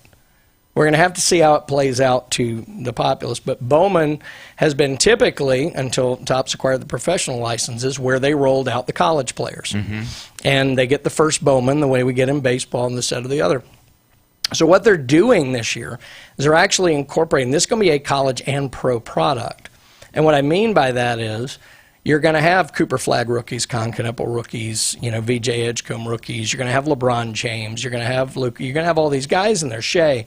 But you're also going to have A.J. DeBansta, who's probably going first in the draft with BYU on a first Bowman. You're actually going to have a few of the girls from he's going to be excited female about that. college. I'm not worried about that. I mean, Juju Watkins will still be in this product. Sarah Strong is in this product. I don't even know who they are. I don't know what that means. Oh, Juju Watkins. I know who she is. She's really good. And Sarah Strong is really good at Connecticut, too. There's a lot of good ones there.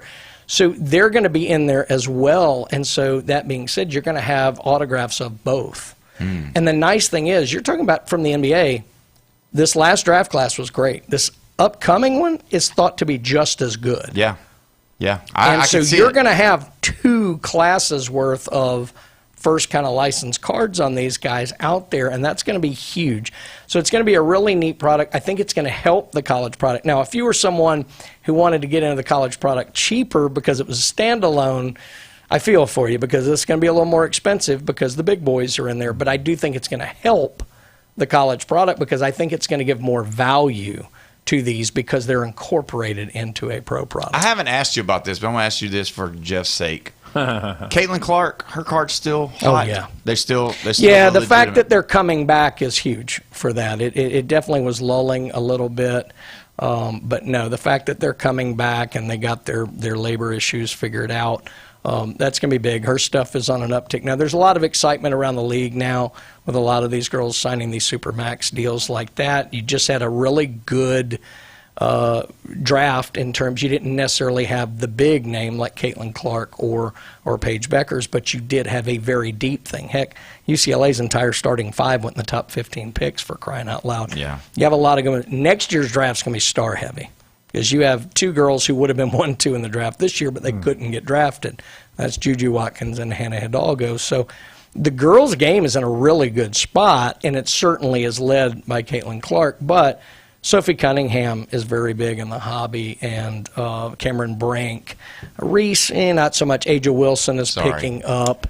Well, I think UCLA went. Here we go. Go ahead. The UCLA women will sell well, too. coming out. I think it was good for women's college basketball. No, I think it was you very had good. the South and you had UConn. And other than that, Notre Dame, really, I mean, you really needed some type of adverse It team. was good to get another team in there. It was good that Texas made the Final Four because they're a really good team as well. Yeah. Next year, watch out for USC. They're going to be extremely good. Not South Carolina. No. Southern California. Let me just say this, guys. What y'all are talking about right now, I can only understand English. It's like y'all are speaking Spanish or Japanese or something. 'Cause I don't know what you're talking about. WNBA? I mean, what is it? This is going to make me sound old, but I don't really value the jerseys and the patches and all that. I sound like an old man right now. If I were to get anything, I would want a signature, and that's it. Is there any type of product where it's just cards and signature and no patches or anything like that? No, they do it all. Most of them do it. There are some products out there that really don't go the patch route. But the thing about the patches that is cool, I understand if it says not from any specific game or event, that's pointless. That came off the rack at Walmart, and it doesn't mean anything. Wow. When they have a patch in there that will actually tell you what game it's from, that's really cool, especially if you went to that game. Or you go look it up on YouTube, and you can know that's what happened. I saw it. A buddy of mine did a break one time, and it was Museum Collection Baseball, and it was an Aaron Judge, and it was a base relic where they take part of the base. Well, they actually have a code that you can scan, and it'll show you. This came from second base in the game that Aaron Judge hit a 60-second home run. Oh, wow. So you're sitting there going, I actually have a piece of the base. He may have touched this part in a historic thing. I'll give you an example, Jeff. It's not the most expensive card I own. I think I've been asked this on the show before.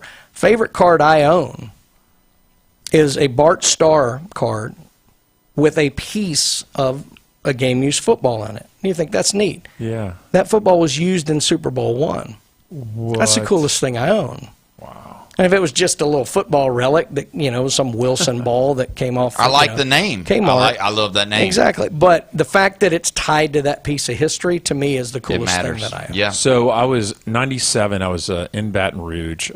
Buddies of mine, LSU had upset the #1 Florida Gators, and the guys came back to the apartment with grass from the Tiger Stadium. I was like, you put it in your lip and y'all dipped it. No, it died. He put it in Stop watering it. Bottom he line. put it in his lip. It was 420. Did you smoke it? Guys, bottom line, there's a lot of cool stuff out now. WWE Chrome's through the roof because we just had WrestleMania, and they're doing buybacks off of that. By the way, top-scoring football, Matt Stafford is a buyback in it because we already know he won the MVP last year. Wow, that's pretty cool. And then you've got Bowman basketball this week is going to be huge. There are so many cool things because this is coming out in the playoffs, for God's sake. Yeah, it is. There's so many cool things going right now. And we haven't even gotten to next month where Bowman baseball is coming out. It's going to be crazy. Just give us the address and the location. Yeah, and all 11939 Panama City Beach Parkway. I don't have the exact address in Orlando, but they're there on Turkey Lake, right across I-4 from the wheel. So if you see the wheel, you're close. But they're doing great down there. eBay Live always streaming like that. Josh actually has a vintage stream going right now for vintage baseball stuff.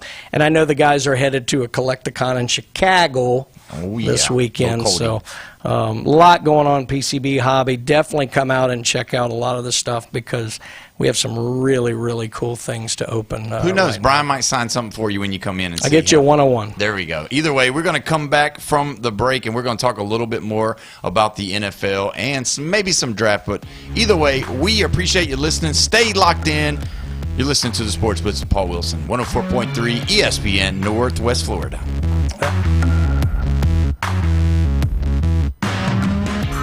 While other radio stations are playing national contests with winners in Timbuktu, 104.3 ESPN Northwest Florida has real local winners. Hi, this is Dave Neat from Panama City Beach. Bona fide and certified local. Man, that's fantastic. Oh, my goodness.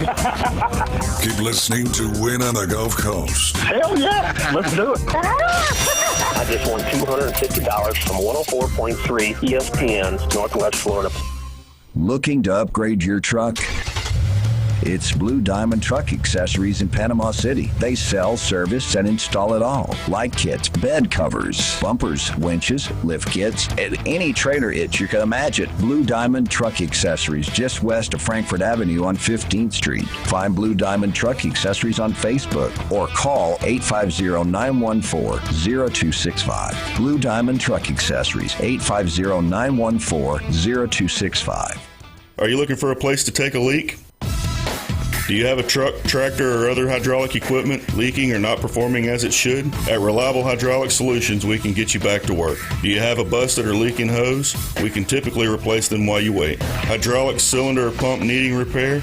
In many cases, we can have it back to you the next day. Reliable Hydraulic Solutions, 6840 Highway 77 in Southport, just south of Tractor Supply. The best place in town to take a leak. You've been low-key thinking about dropping a podcast. Well, now is the time to start, brah. Sports, politics, finance, science, health, real estate, music, interviews, surfing, conspiracy theories, or alien abductions. Ready to main character your own content? We can make it happen with Turnkey Podcast Productions from 104.3 ESPN, Northwest Florida.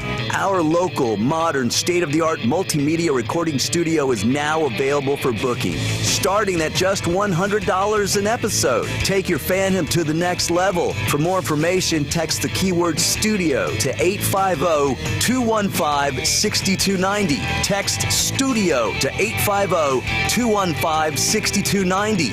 Text studio 215-6290 or jam over to ESPNPC.com. Bruh. ESPN Northwest Florida. The Atlanta Braves play here.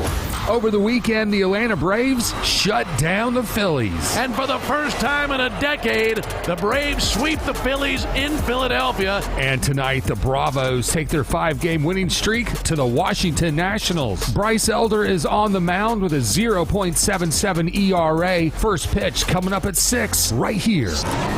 ESPN, Northwest Florida. Some people say our opinions are toxic. We say they're just a little terminal.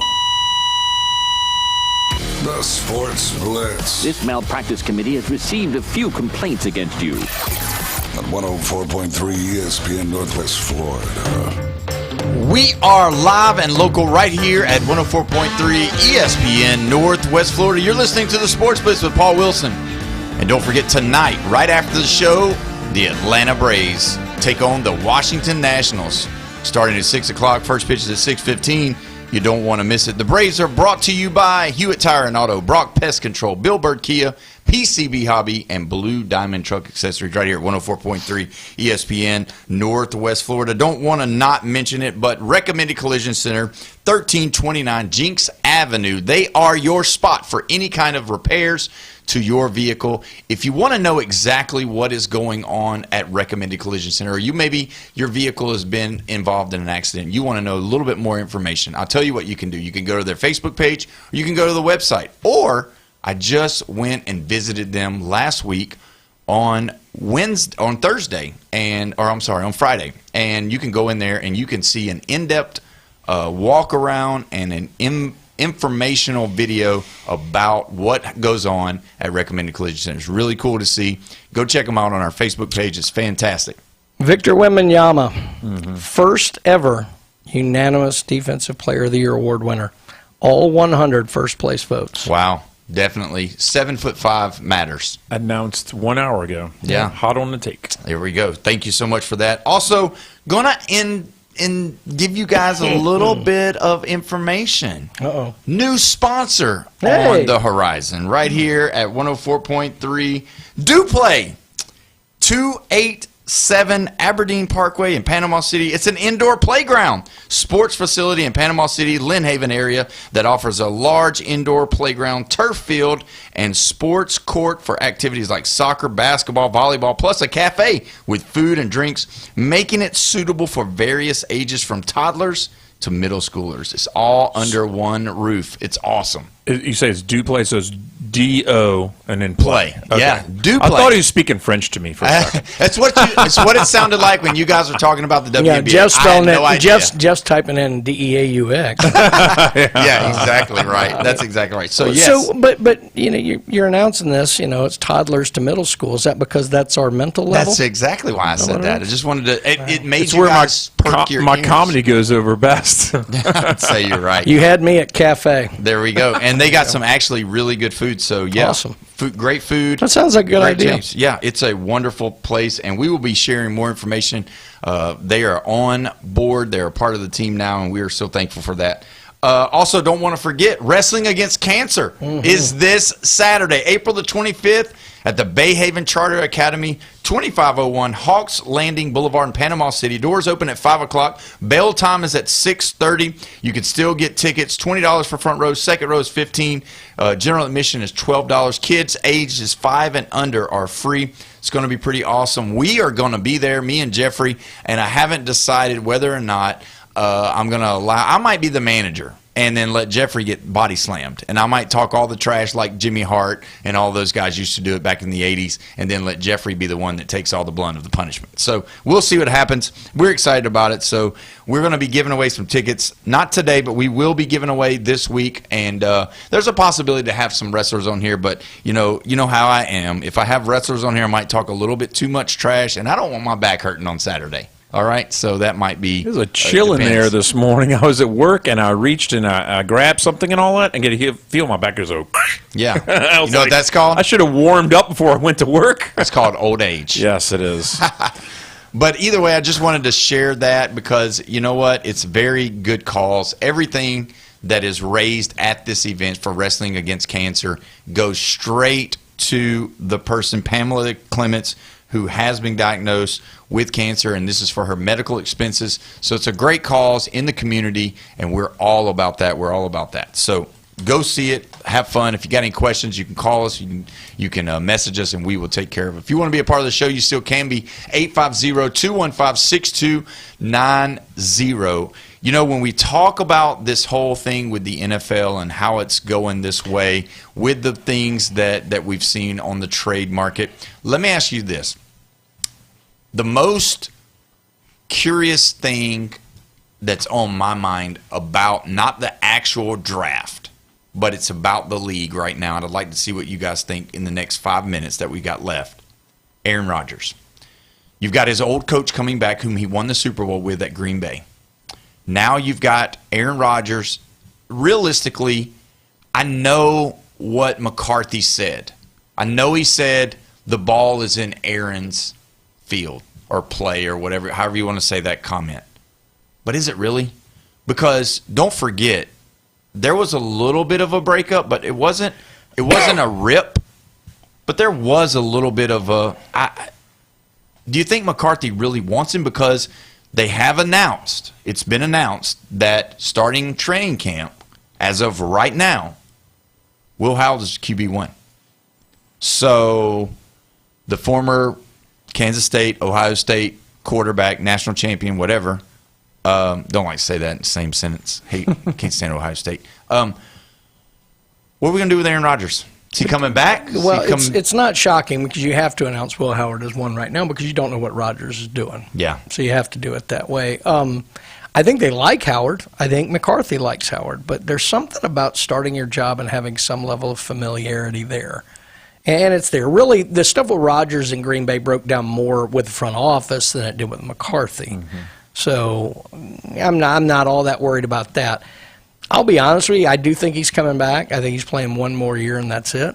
With the Steelers. With the Steelers, I do. But again, with Aaron Rodgers, you really never know. I mean, he is kind of a unicorn like that. I think he's going to announce that it's going to be his last year. I think it's going to be like a going-away party for this whole last year. I think this is it. You think he deserves it? Yeah, sure, absolutely. Even though I didn't like some of the things he says, and he gets a little political also. Does it work though? Does this whole going away party? Does your teammates? It's all about you. LeBron's probably going to do it. I mean, Paul Pierce tried to do it. These players, they know they're past their prime. Mm-hmm. They're the last year of their playing, and they don't ever win. They don't ever win. Your quarterback is your most important player. And Aaron Rodgers, does he give you the best chance to win? If you say between Will Howard and Aaron Rodgers, is he your best chance to win? Is he your best chance to win if they draft a quarterback? Is there another quarterback available? Is Jacoby Brissett, is he happy with the Arizona, with him not showing up? Like, I know we're going in crazy circles, but still, can Aaron Rodgers take you to the conference championship? Can he lead you to the Super Bowl in this type of NFL that we play in now? There's nobody out there who can. Because if they were, they would have gone and gotten them. Yeah. There's nobody out there who can. The best bet would have been Murray. I don't think Murray was a good fit in Pittsburgh. No, me either. But he had them right there last year. Right there, edge of playoffs, in playoffs, whatever, 7 spot or whatever it was. They were there. And that's all you can ask for is a shot to make the playoffs. Once you get into the playoffs, you have a shot. So I think he gets you there. I don't think you can say definitively, well, Howard can get you there, and there's nobody in this draft I think definitively can get you there. So that being said, Rodgers gives you a chance to be competitive. It's not like he's holding your team back. Yeah. If he does this whole run, do you think so? He's a name. He's marketable.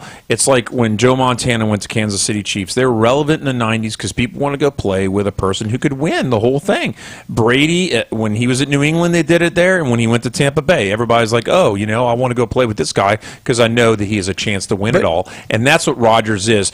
And the Steelers, historically, have never really – Roethlisberger – Rodgers, even diminished, was an upgraded quarterback since Roethlisberger. Yeah. He was better than Russell was there. He's better than Fields was and they've always been a defensive team historically. Right. And I know they have like Lynn Swann and Franco Harris and all these players from the 70s, but let's be honest, that defense was unreal. He's not great, but if he can get you that shot at edging into the playoffs again, if he can get them right where he got them again last year, that'll be great for McCarthy in his first year.